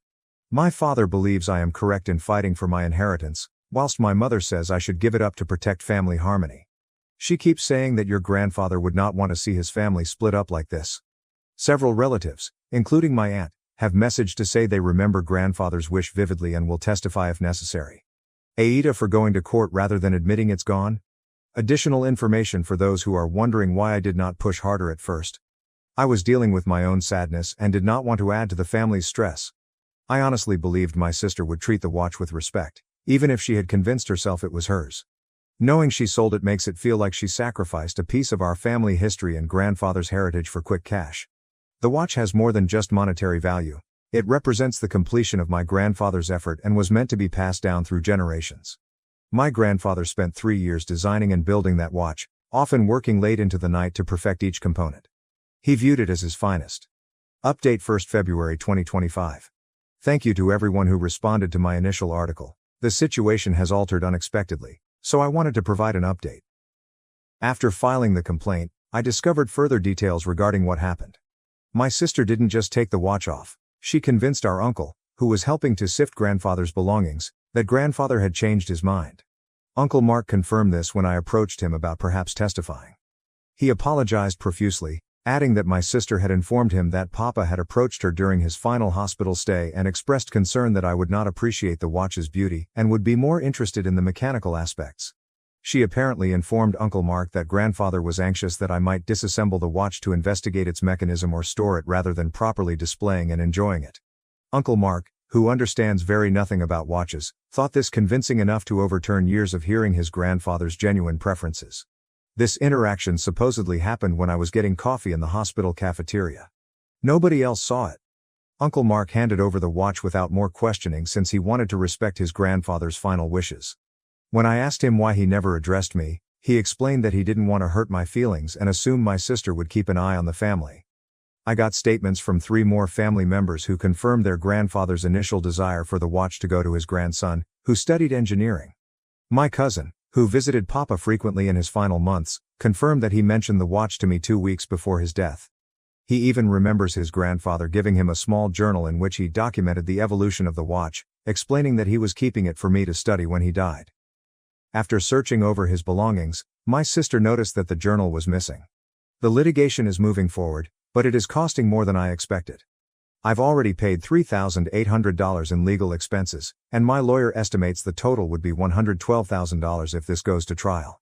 The watch is worth roughly $445,000 due to its unique design and my grandfather's minor celebrity in the watchmaking profession. Some collectors believe it might be worth much more because of its history and documented development process. My sister has escalated her campaign against me.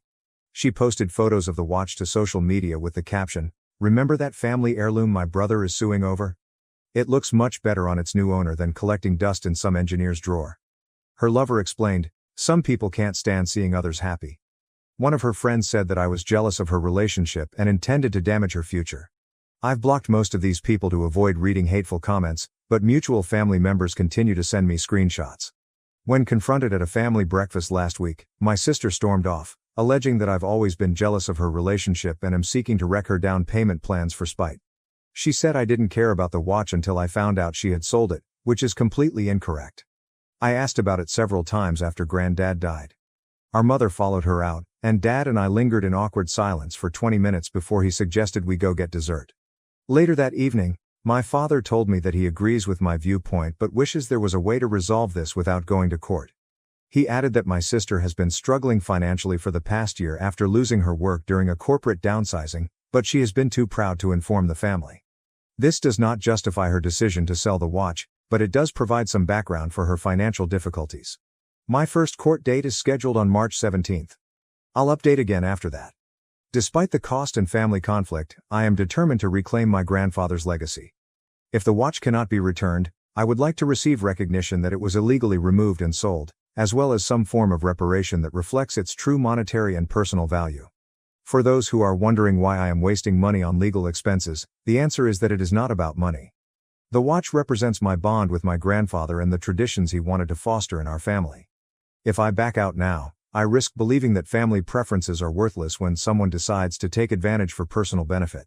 The amount I am spending may appear disproportionate to those who are solely concerned with money, but some things are worth fighting for regardless of the cost. Update 2nd March 2025. Court proceedings have begun, and things have become messier than I anticipated. The first hearing was held on March 17th, and while no final verdict was reached, several key developments occurred. My uncle testified about how my sister persuaded him to give her the watch, admitting that he now suspects he was duped. He submitted emails shortly after my grandfather's death in which I specifically asked about the watch, contradicting my sister's claim that I had no interest in it. 2 of my relatives and my grandfather's old apprentice all testified that they had heard grandfather clearly explain his plans for the watch multiple times over the years. The apprentice, who is now a great watchmaker, explained the piece's technical worth and why grandfather would have wanted it to go to someone who appreciated its technological developments. The buyer, my sister's boyfriend's father, arrived with an attorney, claiming that he purchased the item in good faith and should not be punished for family issues he was unaware of.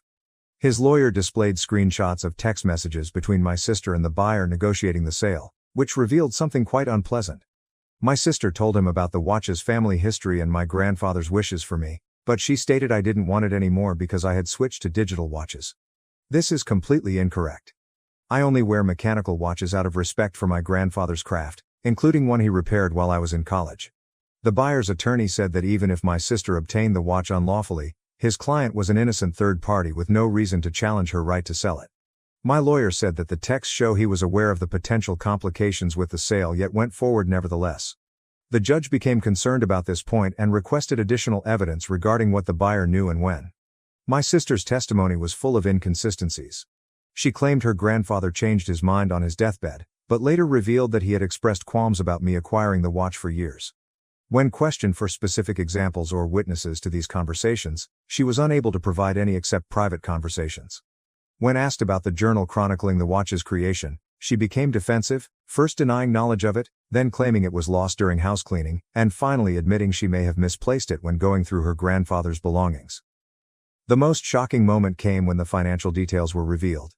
My sister sold a family heirloom for less than 40% of its evaluated value, with the buyer paying $17,500 instead of $55,000 for the watch. When everything became clear, my sister broke down and confessed that she needed the money immediately, a way to put down a deposit on an apartment she and her boyfriend wanted before someone else bought it. She claimed she looked up watch prices online but was bewildered by different price models and felt she was getting a fair deal. The buyer stated that he was aware that the watch was worth more, but he believed $17,500 was reasonable because my sister needed cash immediately. When asked if he had considered the ethical implications of buying a family heirloom at a large discount from someone clearly in financial need, he stated he would have paid more but did not communicate this information with her. He said that business is business, and everyone makes their own decisions. Legal fees have already reached $7,200. My savings account has suffered substantially, but the judge is sympathetic to my case, particularly after text conversations revealed that my sister misrepresented the situation to the buyer. My lawyer believes that this will considerably help our case. Outside the courthouse, my mother finally broke the silence. Rather than supporting either side, Mom criticized both of us for destroying the family over financial issues. She then admitted that she has been suffering from health issues, which she has kept secret because everyone is too preoccupied with fighting over a blasted watch to notice. She has been attending doctor's appointments alone.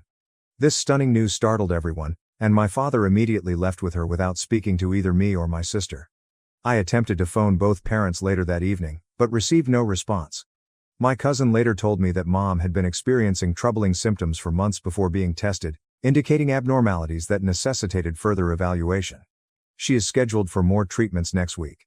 The fact that she kept this from everyone while we were working on the lawsuit has caused me to reassess my priorities, but I still believe in the concept behind my case. The next court date is planned on April 8th. The judge has encouraged us to reach an agreement before then, indicating that the most equitable way would be for the buyer to return the watch in exchange for a refund for my sister. Because my sister has already spent the majority of the money, this creates an extra problem. My lawyer suggested that I provide the refund myself to facilitate the watch's return, and then pursue payment for my sister over time, essentially buying back what should have been mine in the first place. I started into this wanting justice, but suddenly everything feels more entangled than I could have anticipated. Still, I can't bring myself to give up when we're so far into the process. Additional information in response to comments suggesting that I should prioritize my mother's health before the lawsuit. Of course, she comes first. Since the revelation, I've phoned both of my parents, offered to drive my mother to appointments and assist her in any way I could. Dad has reacted with a fast SMS explaining that they require room. This case is more nuanced than just choosing between family health and possession. Both are happening at the same time, and dropping the litigation now will not magically cure the other issues that have emerged. In reality, without a clear outcome, the watch situation will likely remain stressful indefinitely. Update 3, April 12, 2025. The court case has taken unexpected turns, so I'd like to provide another update. The anticipated April 8 hearing took place, however there were some surprising developments. 3 days before the hearing, my sister's boyfriend's father, the watch buyer, contacted us through his lawyer to offer a settlement. He promised to return the watch if my sister refunded his money. Because she had spent the majority of it, he proposed a payment plan in which she would repay $500 per month until the debt was paid off. He also requested a written statement confirming that he was unaware of the disputed ownership when he purchased it. Apparently, he is concerned about his reputation in collector circles. This seemed like a reasonable choice, so my lawyer and I agreed on the terms, subject to my sister's approval. My sister did not show up to the hearing. Her lawyer arrived, very concerned, claiming that he couldn't reach her and had tried calling her since the previous evening. The judge was clearly annoyed and gave her 48 hours to appear before considering a default ruling.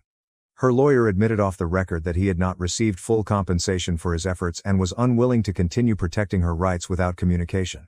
Later that evening, I received a call from my sister's boyfriend. He also mentioned that my sister had packed some belongings and left their flat 3 days prior after a furious argument about the watch issue.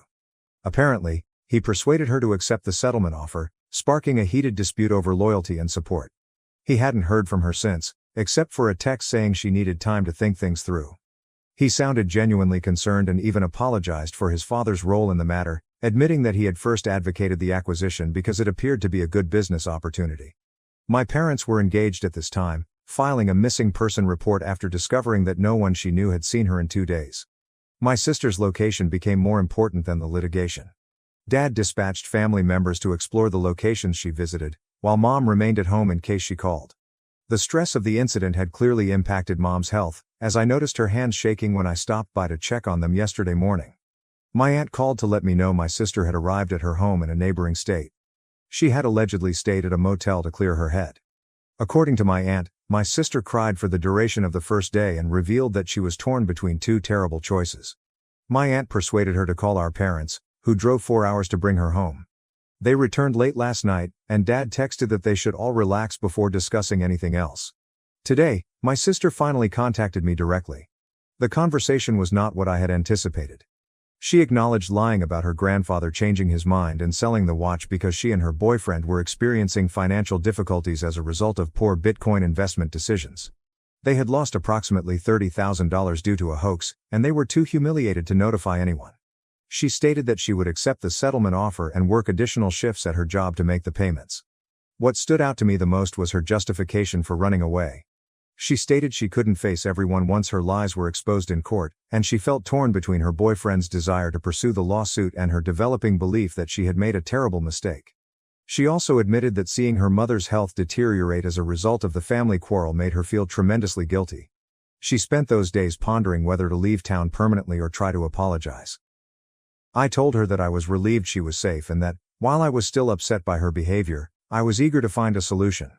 We decided to meet with our lawyers tomorrow to finalize the settlement agreement. She also stated that she believes she still has her grandfather's notepad about the watch somewhere in storage and plans to seek for it this weekend. The judge has approved our settlement arrangement. The watch buyer will return the prize to me next week, and my sister will start making monthly payments to him. I have agreed to drop all outstanding claims, including legal fees.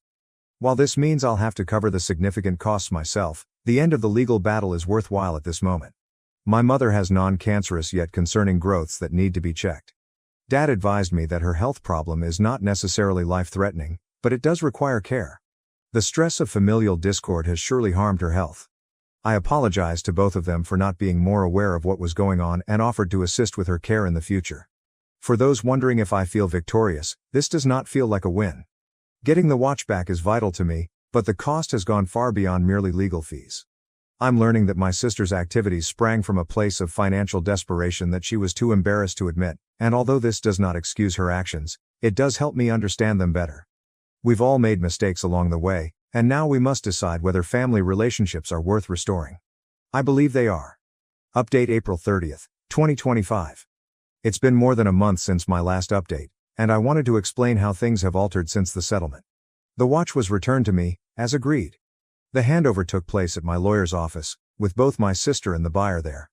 When I eventually handled it again, I saw several fresh little scratches on the casing, as well as a slight wobble in the crown, indicating poor handling. The buyer stated that he had taken it to a jeweler for cleaning, but the person was clearly unfamiliar with antique clocks. He seemed to really apologize for the damage. I took it to a specialized watchmaker, who could restore it to its original condition for $850. My sister has made 2 payments to the buyer so far. To meet her financial obligations, she has taken on a second job working on weekends at a local cafe. The arrangement looks to be working, albeit she claimed that the payments will take nearly 3 years to complete at the current rate. Her boyfriend first left after their fight, but returned 2 weeks later. According to my father, they are still dating but have put off preparations for an engagement or a flat. They've moved into a smaller rental to minimize costs and are gradually rebuilding their finances. My sister also discovered and returned my grandfather's notebook, which detailed the construction of the watch. It was mixed in with old college textbooks in her storage area. The notebook contains detailed designs, technical specifications, and journal entries from his 3 years working on the artwork. We've had 3 family counseling sessions. Progress has been slow and awkward. In the first session, We mostly established ground rules for communication. By the second session, my sister acknowledged that she had harbored resentment toward me from infancy because she believed our grandfather preferred me because of my engineering background. She admitted that stealing the watch was motivated in part by a desire to become the center of the family story. She recalls feeling invisible in comparison to my accomplishments and the wonderful bond I shared with my grandfather. This discovery hit me hard. I never thought about how my relationship with our grandfather would have appeared to her. While it does not justify selling a family heirloom, it did provide some context that I had not previously considered. In the third session, I realized that I probably talked too much about my projects with my grandfather, not thinking how it would have made her feel left out. We've started discussing how to honor various types of familial links rather than comparing them. My mother's health has stabilized. The prescription prescribed by the doctor seemed to be effective, and her most recent test confirmed an improvement. She began joining my father and me for lunch on Sundays, gradually re-establishing our normal family routines. Additional information for those wondering about legal fees. The total came to somewhat more than $99,000. It was a significant financial drain, but I don't regret sticking up for what was right. Mom worked multiple jobs to raise me after my dad passed away, but now my wife is pregnant and has demanded I choose between her and my mom.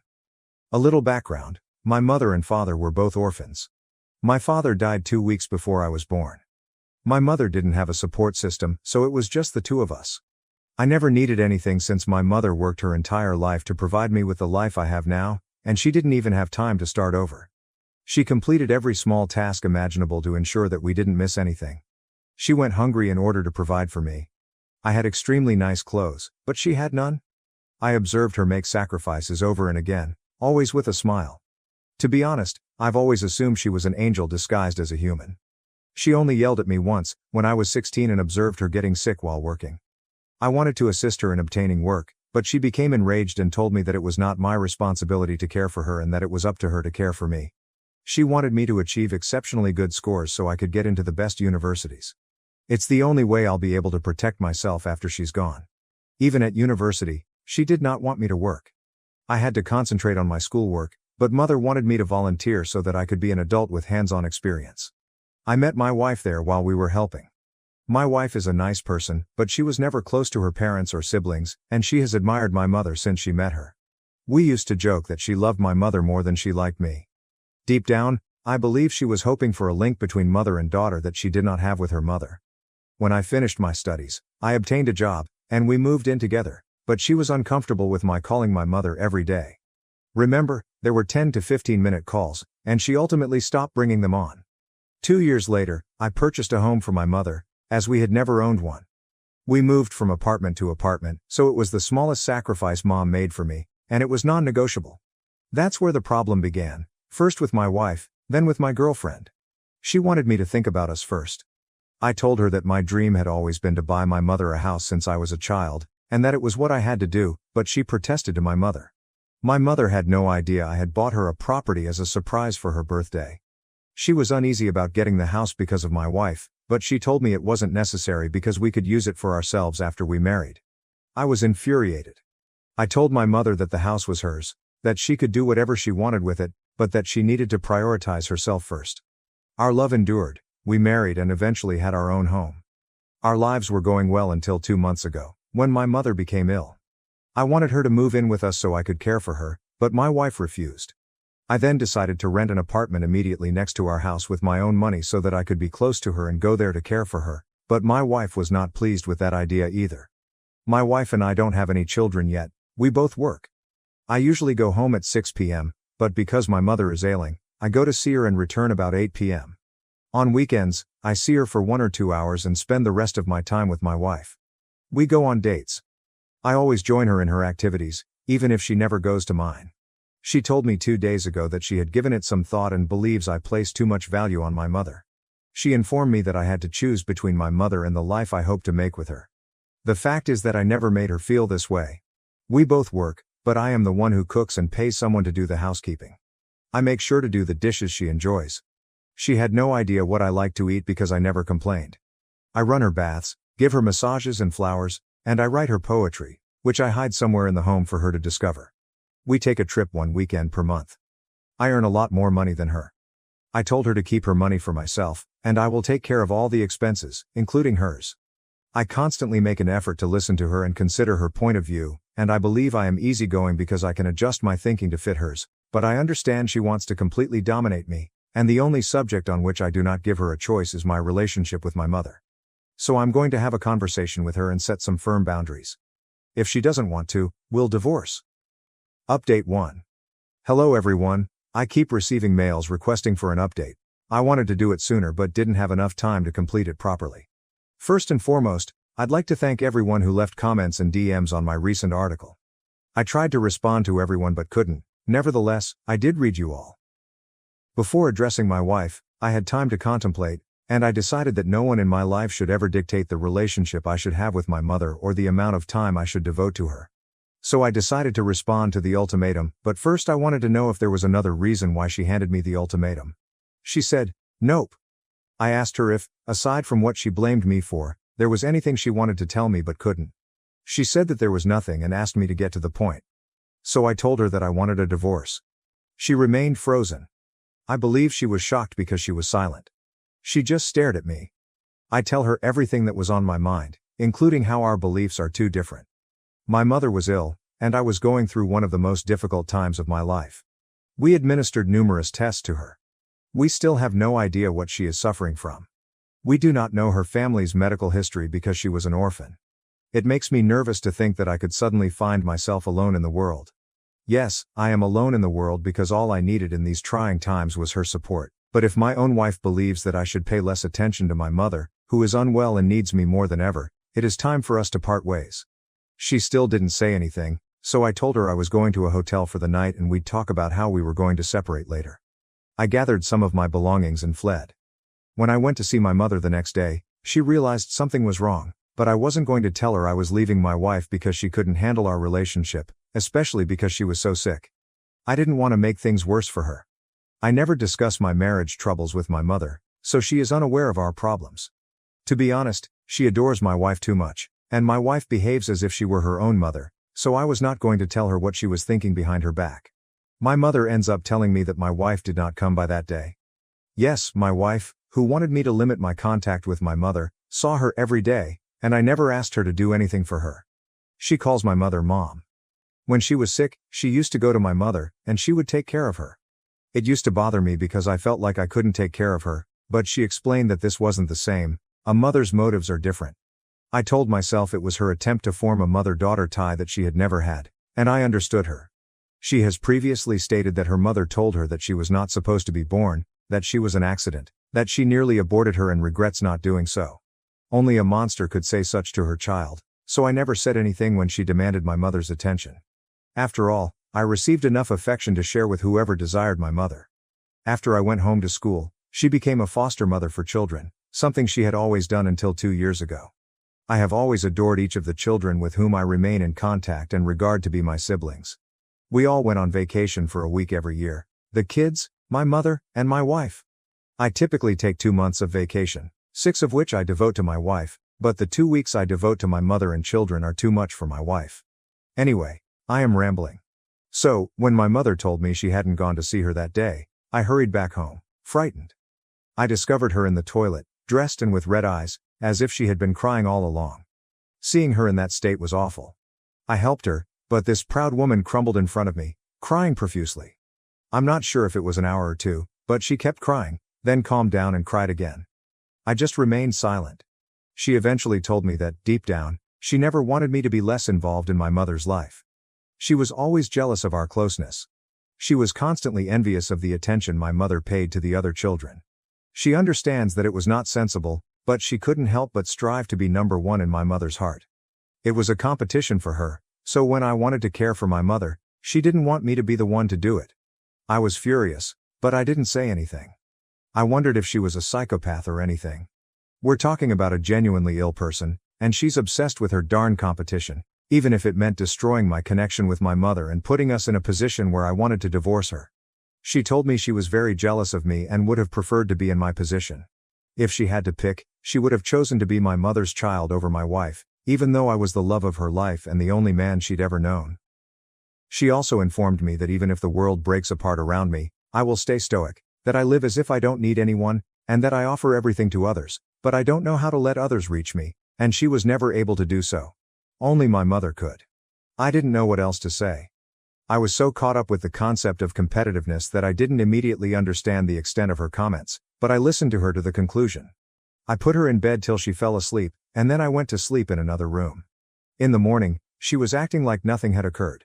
She was being herself. She stated, "I don't have to pity."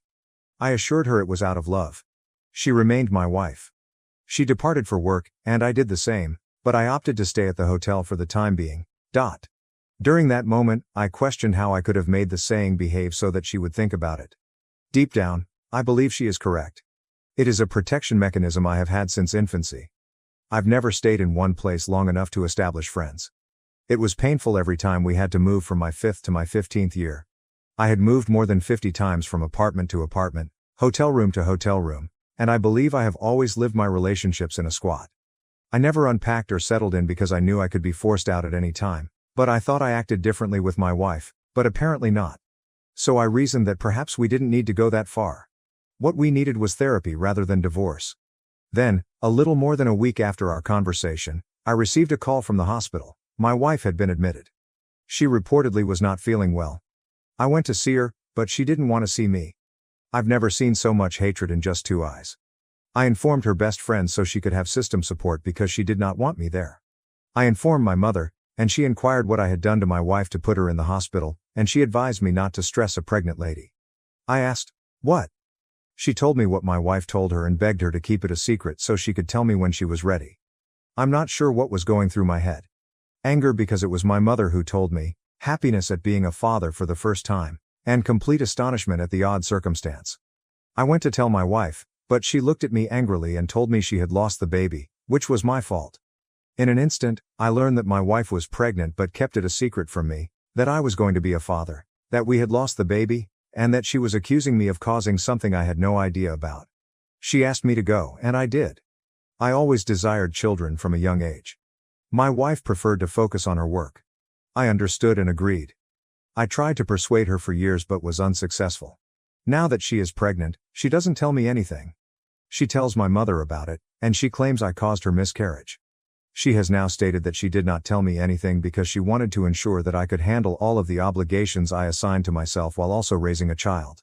I don't understand her, and I've admitted to harboring a strong dislike for her ever since. I can't look at her without feeling angry, and I don't want to hurt her with my words. I take care of her at home, but we do not communicate. I'm not going to stay with her. That's impossible. I began seeing a psychologist, who advised me that patience was my best weapon, that I shouldn't base irreversible decisions on emotions that could be fleeting, and that I should take my time to see if there was anything to salvage. This is where I am. I'm not sure if I will do another update. I took days off to care for my wife and mother, but I'm miserable and want to go away from it all right now. In any event, thank you for sharing your thoughts on your first post, whether they were supportive or critical. Update 2. Hello everyone, it has been a while. I didn't want to post again after my last one, but even though it's been months, I continue to receive support and people wonder where I am in my life. So, I believe I owe you at least one final update because your comments and direct messages were quite helpful to me at a time when I needed them the most. I'm not sure whether it'll be long, but let's go. My wife was obviously pregnant after her miscarriage.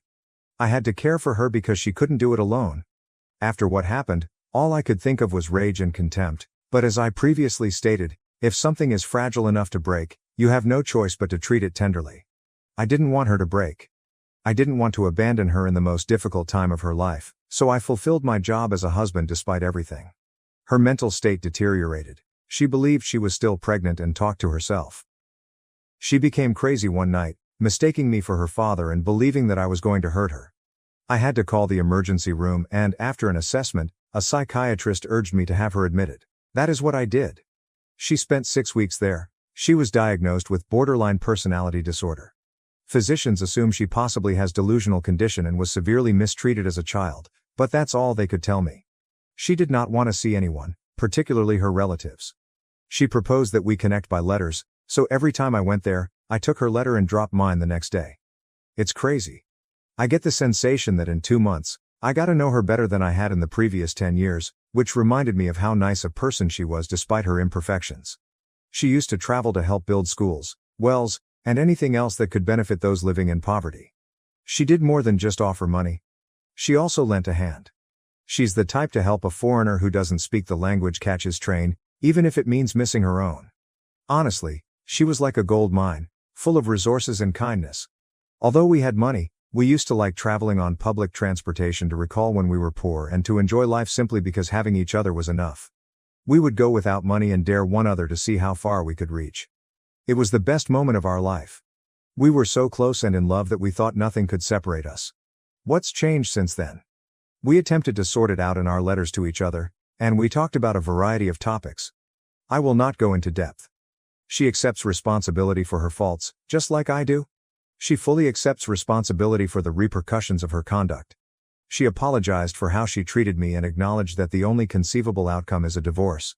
She needs to heal and improve herself. She stated she had a long way to go, which wasn't fair to me. She stated that, given her situation, I would not discuss a divorce with her. She would have to handle it herself. Some fights she must fight alone. Otherwise, she will never be her finest self. She has no idea how long it will take, but if she arrives and I haven't moved on, she'll be pleased to start over with me. I've always believed in repairing broken objects rather than discarding them, but this doesn't apply to humans. You can't fix someone unless they want to be fixed, and I wouldn't have had the strength to fix someone because I'm concentrating all of my remaining energy on attempting to fix myself. If my wife had not made the decision she did, I would have offered divorce. Paradoxically, it was because she took the decision that I saw hope for us.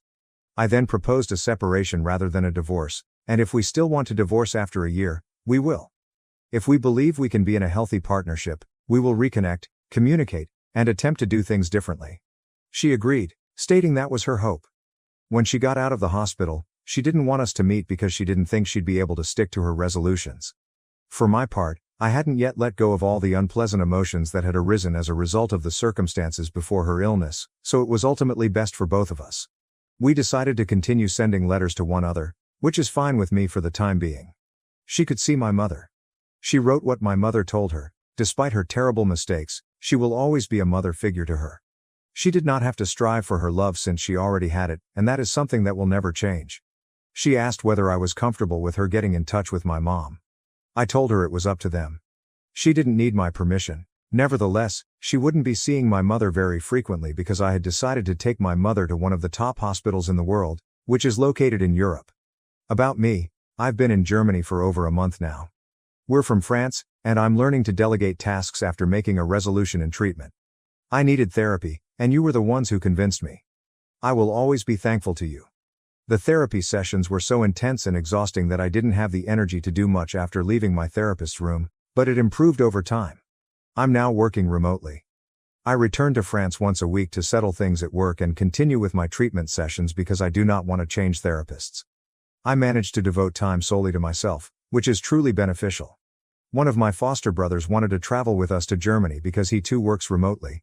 He is a big assistance. In short, I'm getting better. About my mother. This is perhaps the most difficult thing to tackle, and I acknowledge that I don't want to talk about it, but I also believe that talking about it here will prepare me to talk about it later in life. A few years ago, we moved from apartment to apartment and hotel to hotel. This is one of the hardest periods of our lives. Because we were a single mother with a child, the state always provided us with a place to sleep. It wasn't stable because we had to change locations every time, but it was preferable to sleeping outdoors. My mother was and still is a stunningly attractive woman. She happened to receive sexual bids for an apartment right in front of my eyes. I'm not sure what she went through with my father, but she refused to be with anybody else because she believes that death does not end a meaningful relationship. There was an association that used to look after us by always providing us a place to stay the night. One of the guys in charge of finding us someplace to stay asked us to stay in his apartment while they looked for a better place for us because we were staying in an unsanitary motel. My mother didn't want to go, but I persuaded her to go since the prospect of sleeping warm in a good bed was all I could think about. But after we had supper at his house, he began making moves on my mother, who quickly stopped him. He told us it was either that or leave his house, so we left. We returned to the hotel, but our room had already been occupied. There was nothing we could do that day, so we decided to sleep outside. Trigger warning, gang RP, we were startled while sleeping by a gang of men who were attempting to RP my mother. They attacked me so hard that I was frightened to try to help my mother. Several other men who had apparently returned from a party heard the screams and rushed to our relief. The attackers fled. I always maintained that my mother was almost our pet, and I eventually believed it, but my mother was our pet right in front of my eyes. I finally admitted it.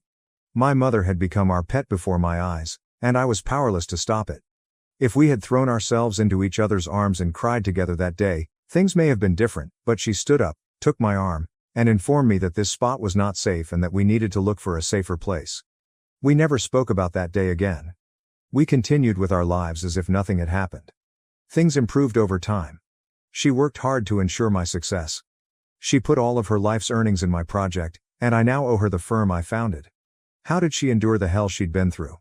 Since I accepted the fact that she was our pet, all I wanted to do was tell her about it, but it's not about me.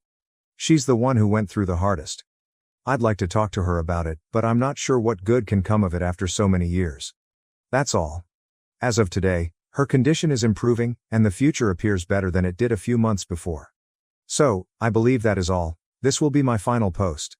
To everyone who has supported me during those difficult times, I thank you from the bottom of my heart and wish you the best in your lives. May what you have left to live be better than what you have already lived. Am I the asshole for kicking out my mom's boyfriend after he stayed at my house for 4 years? His new girlfriend has now disrespected me in my own home. When I was 17, my mom came into money. She tried to keep it quiet, but she paid off my dad's debts, bought him a small house, paid off her debts and paid for my sister's college and set up funds for mine. She had a boyfriend at the time, and shortly after, him and his son, who was 7, moved into our new house. Over the next few years, Mom bought my sister a house after she graduated college. Her boyfriend lived with us and didn't pay anything, but he did work. When I was 21, Mom got diagnosed with cancer. It wasn't good. She sat me and my sister down and went over exactly how much money there was. She intended to give her current house to me, and both me and my sister were left with a large sum at the end of it. She asked if I would allow her boyfriend to stay in the house with his son until he got his own place. I agreed. Before she died, she told her boyfriend he would need to look for his own place but had time to save more for that journey. For the last 4 years he has continued to reside in the house with his son. I haven't minded because we get along okay. I pay all the bills, but he does buy food for him and his kid. He has dated off and on and mostly kept the women out of this house, which I respected him for. Until his current partner. She's been in my house 3 times, and at first, besides feeling a little uncomfortable, I was okay with her. The last time this past weekend was the point where I lost my shit. I was making myself some lunch when she came walking downstairs. She grabbed a plate and went to grab food out of my pan. I asked her what she thought was doing. She started telling me how I should look for somewhere else to live, and leeching off my dead mom's past relationship as an adult was pathetic. I hollered for my mom's old boyfriend. He came down and I told him I didn't know what he current thinking, but I wasn't going to be disrespected in my house. He wouldn't even look me in the eyes as he mumbled something about my mom promising him the house and he was just being kind, letting me stay. First, that isn't remotely true. Mom pulled him and I together after she asked if he could stay to set expectations. My mom met him shortly before she won the money and told him and us girls that she had no intention of leaving him money. She did set aside a fund for his son for college when he gets there, but he cannot touch it, only his son can. He has lived in this house almost 8 years without paying a dime. He should have plenty of money, and if he doesn't, that's on him. I told him he had 30 days to leave. I wasn't going to house someone who would lie and disrespect me in my house. He left that night with his son, but his ex-wife called to tell me I am cruel and an for her son losing his house. He is here every other week. I really feel like my mom didn't expect him to still be here, but my sister said she feels like I am breaking my promise to my mom, and that made me feel like maybe I am the Comments. Comment 1, NTA. The critical part here is that your mom asked you to let him stay until he got his own place and to give him time to find one. In that time, instead of looking to move somewhere else, he continued to settle into life in the house, to the point where he even started bringing a new girlfriend along. He moved on but didn't move out. Him lying to her and telling her this was his house tells you everything you need to know about his actual intentions to leave. You kicking him out wasn't abrupt. The clock had run out on your mother's kindness and your obligation to her a long time ago, and he was living there on generously borrowed time. Comment 2. OP's mom probably expected it to be a month or 2 since he's working but has no living expenses and didn't during their relationship, not 4 years. Where the hell is his money going if he can't get his own place? Comment 3. He had at least 4 years to save before OP's mother passed away, plus the 4 years since then. He has only been paying for food and presumably his phone, car insurance, fuel, etc., in that time. He should have incredibly healthy savings. Especially as he was living with his sister to save up before that. The mother probably thought that he'd take a month or two to grieve, spend a month or 4 looking in earnest, and be out of OP's hair within the year. If he was saving say $1,500 per month while the mother was alive, rent plus utilities and council tax local equivalent on a 2-bed house flat has to be at least that. Pretty much everywhere in what sounds like the US, right? That'd be $72,000 before she passed, the same again since then, and whatever he had beforehand. Of course he could afford to move out straight away. Dude should have a good $150,000 minimum sitting in his bank account. That's most definitely screw this. I'm off to a hotel to complain to people who I can tell a very slanted version of the story to. Money. Comment 4. If it happened exactly as you said, you're not the asshole. If she did say he had time to save, but would need to look for his own place, that means she never imagined or wanted him staying for long. So you're breaking no promises. Did she leave him any money or assets? It's totally possible that your mother would be livid if she knew her boyfriend was still living with her son after 4 years. Oop, no, she created a fund for his son for his college, but that was the only money set aside for him or his son. It's a generous amount, enough for 4 years at a high-dollar school. Anything not used for school will be given to him on his 25th birthday. From what I believe she told me, a lawyer and accountant are in charge of those funds, not me or my sister, so I only know what she told us before she died. Love, Nana. Sweetheart, your NTA. First, I am so sorry. I'm 63 years old and lost my mom 2 years ago and my dad 8 years ago. I am not dealing with it well at all. You are the only one who knows if you're telling the truth.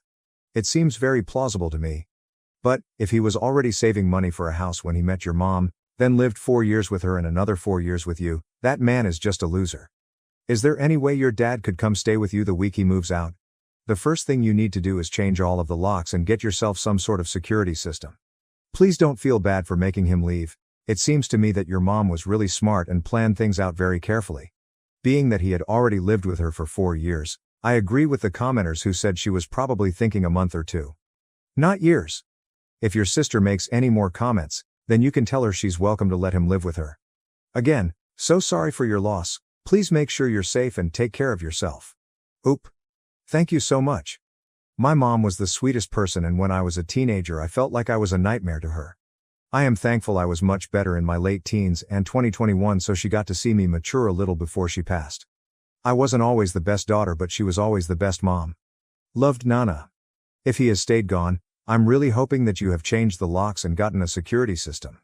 The first time I read what you wrote, I was thinking he walked out that night because he was upset. When I reread it, I realized that you were saying he moved out. Apologies for misunderstanding. Commenter. I ditto this comment. However, I am 53 and my mom passed away last April. That leech has been taking advantage of your family long enough. You can either set the record straight with his ex and girlfriend or close the book on this chapter.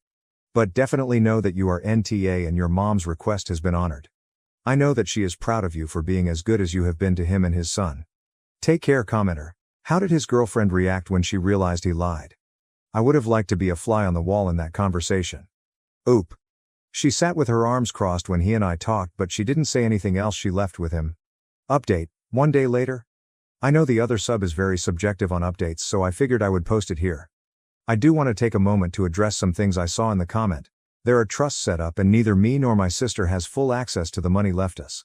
This was done both because my sister and I were in our early 20s when my mom died, and she wanted to make sure we had some stability before we had access and to protect us from people who may try to take advantage, especially while we were grieving. 2. I have a lawyer. He has already informed me legally in my area what eviction laws are, and my mom's former boyfriend will be served with formal eviction papers just to cover myself even after today. So to the update, my dad came over, decided not to have my boyfriend over since he doesn't know about the money side and I wasn't trying to have the boyfriend out of the situation, this morning, and brought along my cousin. For easier telling, I'm going to call mom's former boyfriend. CC showed up about 10 a.m.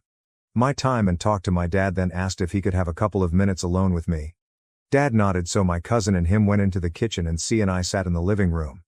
I'll be honest, I didn't expect it to go as it had, but I am glad it did. C started with an apology. I don't remember all of the words said, but the basics were he missed my mom, he has been lonely but not alone thanks to me and his son. He was sorry for what had happened, that he got caught up in lust and let someone else fill his head with ideas, and that he owned up to his mistakes and should have never put up with someone who would disrespect me or my mom's memory. He tried to hand me a cashier's check for $15,000. He said it wasn't much, but he wanted me to know he appreciated me and living with me and that he wanted to pay back some of what he owed. I refused the check, both in part because I never wanted his money, but I also don't want to give any possible legal leg for him to stand on if this is somehow him trying to stay. I told him the first part and told him to put it towards a house. He told me he is living with his sister but is going to look at houses with a realtor next week. He did say his son is asking about our next hangout date and said both me and my sister are welcome to arrange time with him. After all of that, my dad and cousin helped him get all the stuff out of the house that he owned. He had brought a U-Haul, and he gave me back my house keys. He apologized again and left. Not what I expected. But it went really well and I feel a lot less like I let my mom down. Comments. Commenter: I'm just being nosy, sure, but how did the woman who thought she's getting you kicked out of your house respond to it all? Oop, no clue. At my house she just seemed smug and bitchy. I didn't ask C about her and honestly don't care. My house is nice, but it's not like it's multi-million dollars or anything. Commenter: had you said all that stuff in the previous post to him away from his girlfriend? Were you not there when he grabbed her to leave? Just wondering, because I assumed it was said in front of her and that's why she left so easily instead of trying to fight to make you leave. Oop. All that got said in front of her was that I wasn't going to be disrespected in my house and he could have 30 days to find new housing and she was not welcome back. That was all I said in front of her and she kept a pissy face on but didn't say anything to me and walked out with him. Update, 10 days later? This is probably going to be my last update unless something unexpected happens, but I thought I would just give a quick update on C. So C called me last week and again yesterday. He put an offer on a house and yesterday got accepted. They expected the close date to be early next month, but I am very proud of him. I know everyone expected more drama, and honestly some of the comments had me worried, but it's been really good. He thanked me a lot for letting him have so much time here, offered me some money one more time for his time here, which I again declined, but I did offer to help him move in when the time comes. Moving sucks. He put down almost half for a down payment, so he definitely was saving money during his time here, and I'm glad everything that happened was an encouragement for him to get into a home of his own. I talked to his son yesterday after he got out of school. We are going to play laser tag this weekend with my sister and he is excited for the new house too. Update, 1 month later.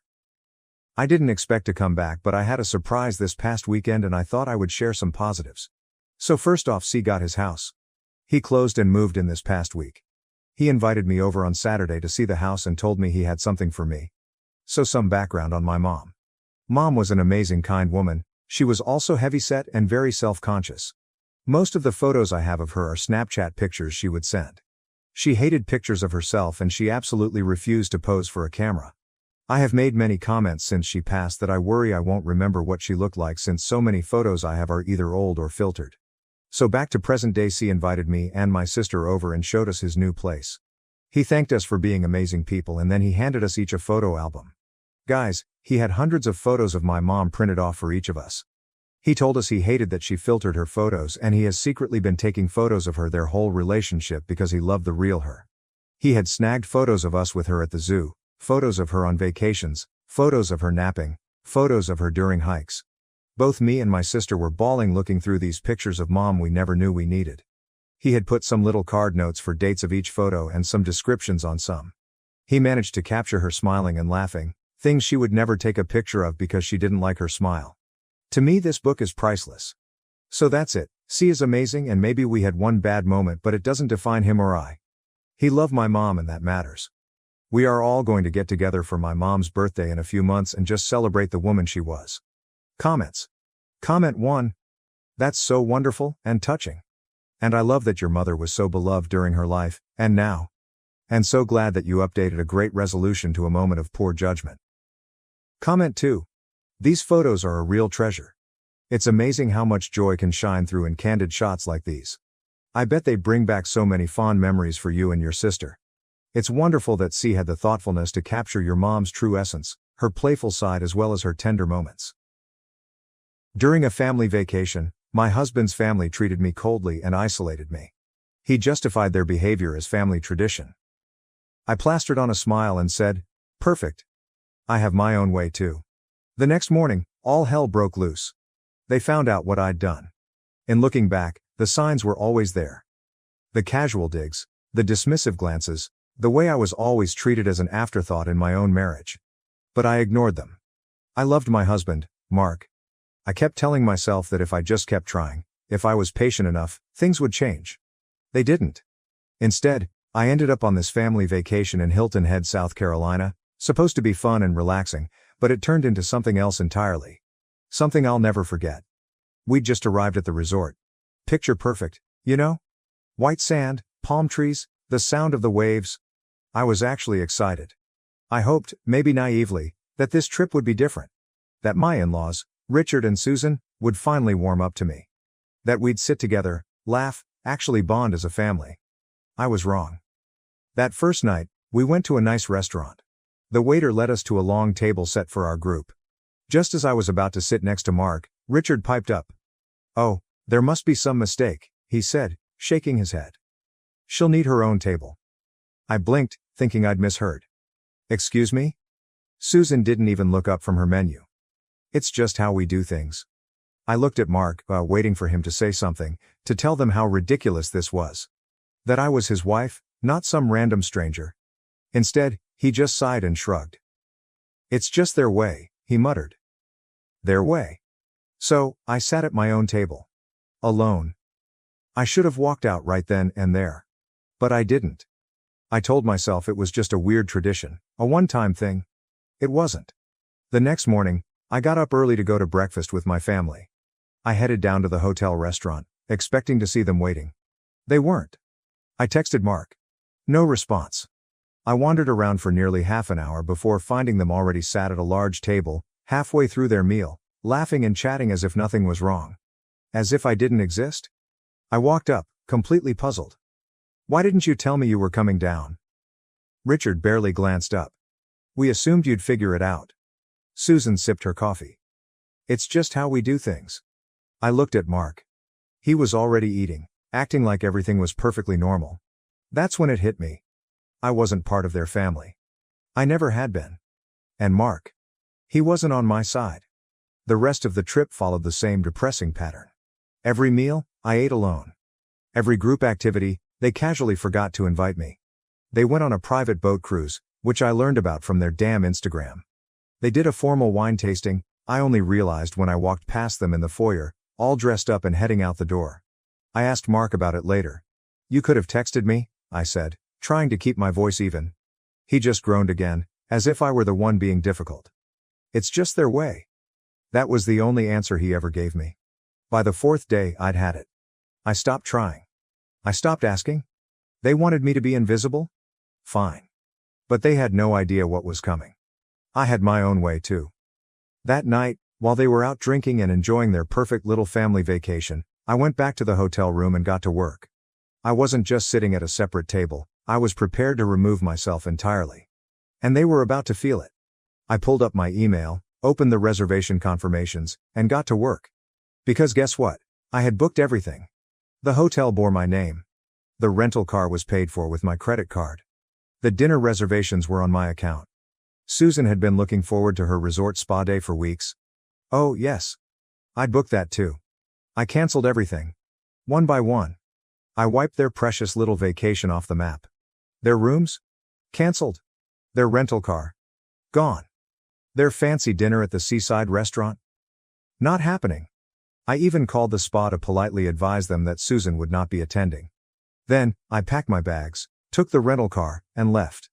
While they were clinking glasses and toasting to their ideal family dynamic, I was already driving down the highway towards Charleston. I booked myself a luxury suite, ordered room service, and sat on the balcony overlooking the ocean, finally at peace. Meanwhile, back at Hilton Head, all hell was breaking loose. I woke up in Charleston feeling refreshed for the first time in days. The seaside wind blew through my hotel room as I sipped my coffee and sprawled out in a soft lounge chair, watching the waves roll in. Then, my phone started buzzing nonstop. Mark. I let it ring. Then Susan. Then Mark again. Then Richard. I put my phone on silent and smiled. They'd finally noticed. I plastered on a smile and said, "Perfect. I have my own way too." The next morning, all hell broke loose. They found out what I'd done. In looking back, the signs were always there. The casual digs, the dismissive glances, the way I was always treated as an afterthought in my own marriage. But I ignored them. I loved my husband, Mark. I kept telling myself that if I just kept trying, if I was patient enough, things would change. They didn't. Instead, I ended up on this family vacation in Hilton Head, South Carolina, supposed to be fun and relaxing, but it turned into something else entirely. Something I'll never forget. We'd just arrived at the resort. Picture perfect, you know? White sand, palm trees, the sound of the waves. I was actually excited. I hoped, maybe naively, that this trip would be different. That my in-laws, Richard and Susan, would finally warm up to me. That we'd sit together, laugh, actually bond as a family. I was wrong. That first night, we went to a nice restaurant. The waiter led us to a long table set for our group. Just as I was about to sit next to Mark, Richard piped up. "Oh, there must be some mistake," he said, shaking his head. "She'll need her own table." I blinked, thinking I'd misheard. "Excuse me?" Susan didn't even look up from her menu. "It's just how we do things." I looked at Mark, waiting for him to say something, to tell them how ridiculous this was. That I was his wife, not some random stranger. Instead, he just sighed and shrugged. "It's just their way," he muttered. Their way. So, I sat at my own table. Alone. I should have walked out right then and there. But I didn't. I told myself it was just a weird tradition, a one-time thing. It wasn't. The next morning, I got up early to go to breakfast with my family. I headed down to the hotel restaurant, expecting to see them waiting. They weren't. I texted Mark. No response. I wandered around for nearly half an hour before finding them already sat at a large table, halfway through their meal, laughing and chatting as if nothing was wrong. As if I didn't exist? I walked up, completely puzzled. "Why didn't you tell me you were coming down?" Richard barely glanced up. "We assumed you'd figure it out." Susan sipped her coffee. "It's just how we do things." I looked at Mark. He was already eating, acting like everything was perfectly normal. That's when it hit me. I wasn't part of their family. I never had been. And Mark. He wasn't on my side. The rest of the trip followed the same depressing pattern. Every meal, I ate alone. Every group activity, they casually forgot to invite me. They went on a private boat cruise, which I learned about from their damn Instagram. They did a formal wine tasting, I only realized when I walked past them in the foyer, all dressed up and heading out the door. I asked Mark about it later. "You could have texted me," I said, trying to keep my voice even. He just groaned again, as if I were the one being difficult. "It's just their way." That was the only answer he ever gave me. By the fourth day, I'd had it. I stopped trying. I stopped asking. They wanted me to be invisible? Fine. But they had no idea what was coming. I had my own way too. That night, while they were out drinking and enjoying their perfect little family vacation, I went back to the hotel room and got to work. I wasn't just sitting at a separate table, I was prepared to remove myself entirely. And they were about to feel it. I pulled up my email, opened the reservation confirmations, and got to work. Because guess what? I had booked everything. The hotel bore my name. The rental car was paid for with my credit card. The dinner reservations were on my account. Susan had been looking forward to her resort spa day for weeks. Oh, yes. I'd booked that too. I canceled everything. One by one. I wiped their precious little vacation off the map. Their rooms? Canceled. Their rental car? Gone. Their fancy dinner at the seaside restaurant? Not happening. I even called the spa to politely advise them that Susan would not be attending. Then, I packed my bags, took the rental car, and left. While they were clinking glasses and toasting to their ideal family dynamic, I was already driving down the highway towards Charleston. I booked myself a luxury suite, ordered room service, and sat on the balcony overlooking the ocean, finally at peace. Meanwhile, back at Hilton Head, all hell was breaking loose. I woke up in Charleston feeling refreshed for the first time in days. The seaside wind blew through my hotel room as I sipped my coffee and sprawled out in a soft lounge chair, watching the waves roll in. Then, my phone started buzzing nonstop. Mark. I let it ring. Then Susan. Then Mark again. Then Richard. I put my phone on silent and smiled. They'd finally noticed. I stared out at the ocean, at the waves crashing gently against the shore. "No," I said, my voice firm. "I think I've already fixed it." And I hung up. After I hung up on Mark, I sat there staring at my phone, my mind racing. Mark had known. He'd seen all of this before, and he still let me walk right into it. I wasn't just furious anymore, I was done. I poured myself another drink, leaned back in my lounge chair, and tried to enjoy the rest of the evening. But something kept nagging at me. If he'd lied about his ex-wife, what else had he lied about? I decided to do some digging. I opened Facebook and searched for her name, Rachel, Mark's ex-wife. I had never thought to look her up before, but now I needed answers. Her profile was private, but I scrolled through her mutual friends, searching for anyone who might be willing to talk. That's when I spotted her sister's profile, Lauren. And she had public posts. I clicked on one from 2 years ago, shortly after Rachel and Mark had split. Never let a man's family destroy you. Never let them convince you that you're less than you are. My sister deserved better. We all tried to warn her, never again. My stomach lurched. I scrolled further and found an old comment from Sarah, Mark's cousin, the same one who had messaged me. I wish she'd listen to us. At least she's free now. Listen to them. I sat there, my heart pounding. I didn't know what to do. I could message Lauren. I could ask her what really happened, but was I ready to hear it?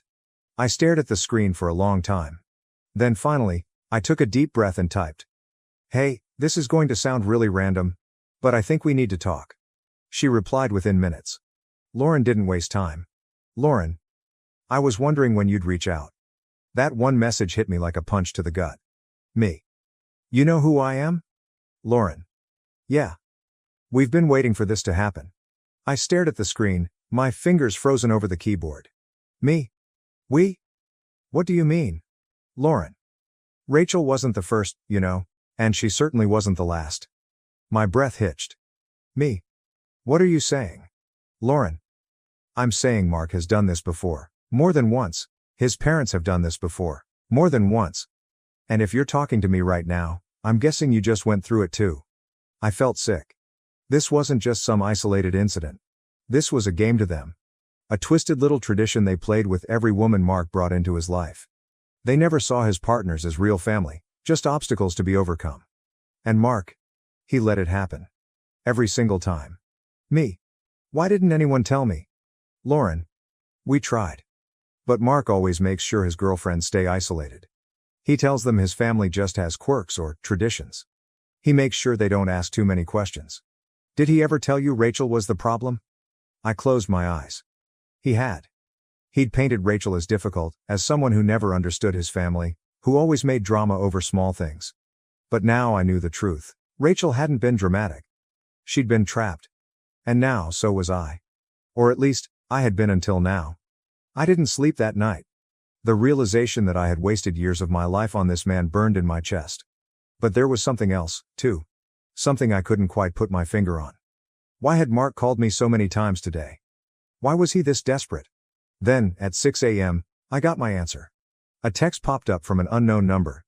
Ma'am, this is Officer Daniels with the Hilton Head Police Department. We need to speak with you regarding a missing persons report filed by your husband. I sat up so fast I nearly knocked my phone across the room. A missing persons report? I scrambled to call back, my mind racing. The second the officer answered, I blurted out, I'm fine, I'm not missing. A pause.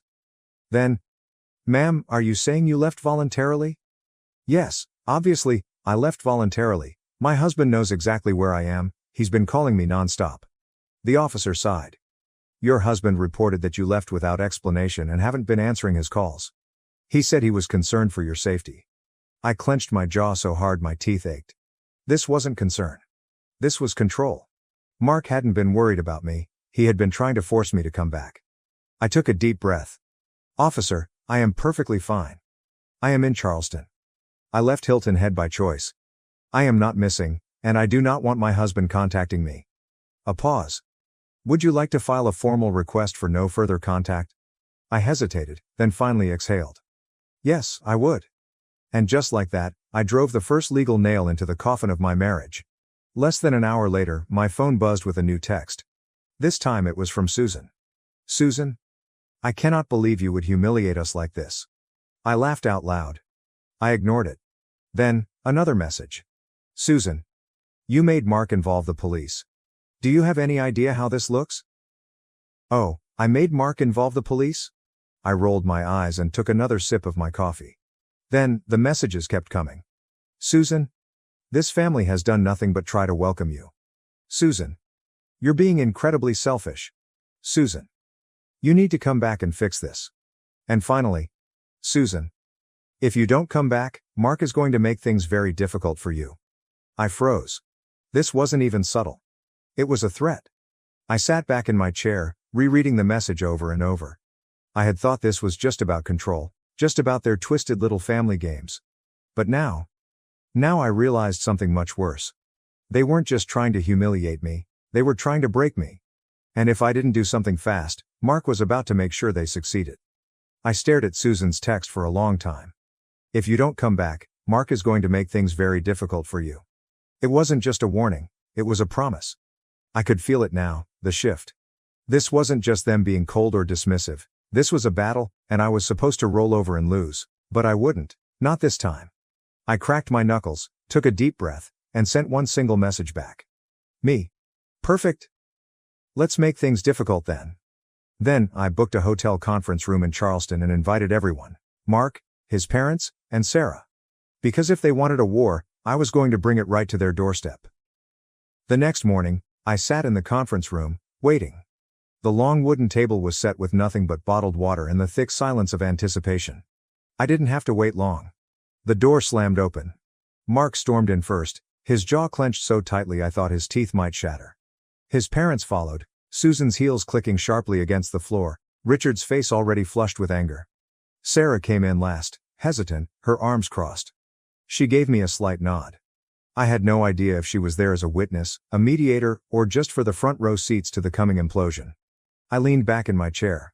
Glad you could all make it. Mark's voice was tight. What the hell is this? I smiled, slow and deliberate. A conversation. You've been so eager to talk, so let's talk. Richard scoffed, arms crossed over his chest. You think this is funny? No. I said quietly. I think it's pathetic. I think you people play sick little games with the women in your family, and you finally picked the wrong one. Susan's eyes narrowed. You abandoned us? I laughed. I actually laughed. Oh, did I abandon you? That's rich, coming from the people who spent an entire vacation pretending I didn't exist. Mark sighed heavily, gripping the back of a chair. You're blowing this out of proportion. That was it. That was the moment. I slammed my hands down on the table so hard that Susan visibly flinched. I am your wife, my voice resonated in the room, cold and clear. Not a stranger. Not some random outsider. I am your wife, and you let them treat me like nothing. And you, I stabbed a finger at Mark. Knew this wasn't the first time, you knew exactly what was happening, and you let it happen anyway. His face lost all color. Susan cut in quickly, her voice sharp. We were just following tradition, I shot back. It's not tradition, it's control. It's a test, and you fail every woman who walks into this family. Mark shook his head. You're overreacting. I grabbed my phone, pulled up the text from Lauren, and threw it onto the table in front of him. Read it. He hesitated. Read it slowly. Mark reluctantly picked up the phone and scrolled. I watched his face tighten with every word. Then he threw the phone down as if it had burned him. This isn't proof of anything. Richard crossed his arms. You're dredging up old stories. It has nothing to do with us. I turned to Susan. Is that right? Because last night you sent me a message threatening me. You told me if I didn't come back, Mark would make things difficult. Her mouth snapped shut. Sarah let out a low whistle. Damn. Mark whipped his head towards his mother, his eyes hardening. What did you do? Susan stiffened. I was trying to make her understand. Understand what? Mark's voice rose. That you've been playing this game for years? That you did the same thing to Rachel? Richard shifted uncomfortably. Susan shot him a desperate look, but the damage was done. Mark's jaw ticked. Jesus Christ. And just like that, I saw it. The crack. The tiniest fracture in his carefully constructed loyalty to his parents. The moment he realized I hadn't been wrong. That I had never been wrong. Mark turned back to me. For the first time, he actually looked unsure. I stared at him, waiting to see if he would finally say something that mattered. But then he ran a hand through his hair. I can fix this. My stomach dropped. That was his first instinct. Not an apology, not regret, not a goddamn ounce of empathy. Just fixing the optics. I leaned back, exhaling slowly. You really don't get it, do you? Silence. I stood up, adjusting my bag. I'm not coming back, Mark. That jolted him into action. Wait, what? I'm done. His eyes widened. Sarah snorted derisively. Dude, how have you not figured that out by now? Susan's voice turned shrill. This is ridiculous. You're throwing away your marriage over a misunderstanding. I shook my head. No, Susan. You threw it away. You and Richard, with your sick, twisted way of treating people. Mark was just too weak to stop it. Mark reached for my arm, but I stepped back, out of his reach. Wait, let's talk about this. I held up my hand, stopping him. No, Mark. You talk, you make excuses, you let them control you, but I'm done listening. I grabbed my phone and walked to the door. Mark's voice was almost desperate now. Wait. Where are you going? I turned back, staring at him one last time. I'm leaving. Susan scoffed. You can't just leave a marriage. I met her gaze, my expression utterly blank. Watch me. Then, I walked out the door. It took 6 months to finalize the divorce. Mark tried everything, begging, pleading, blaming, even accusing me of overreacting, but I never looked back. Sarah stayed in touch. She told me things imploded after I left. Apparently, Mark finally confronted his parents, and it wasn't pretty. Richard called him weak. Susan cried, saying I had brainwashed him. For the first time, Mark saw them for who they truly were. It didn't change anything for me. I was already gone. I moved back to Charleston permanently. I found a new apartment, reconnected with old friends, and started rebuilding my life. One night, months later, I got a text from an unknown number. Mark. I see it now. I'm sorry. I stared at it for a long time. Then, with a deep breath that felt like releasing years of pent-up tension, I deleted it. Because, for the first time in what felt like forever, I was free.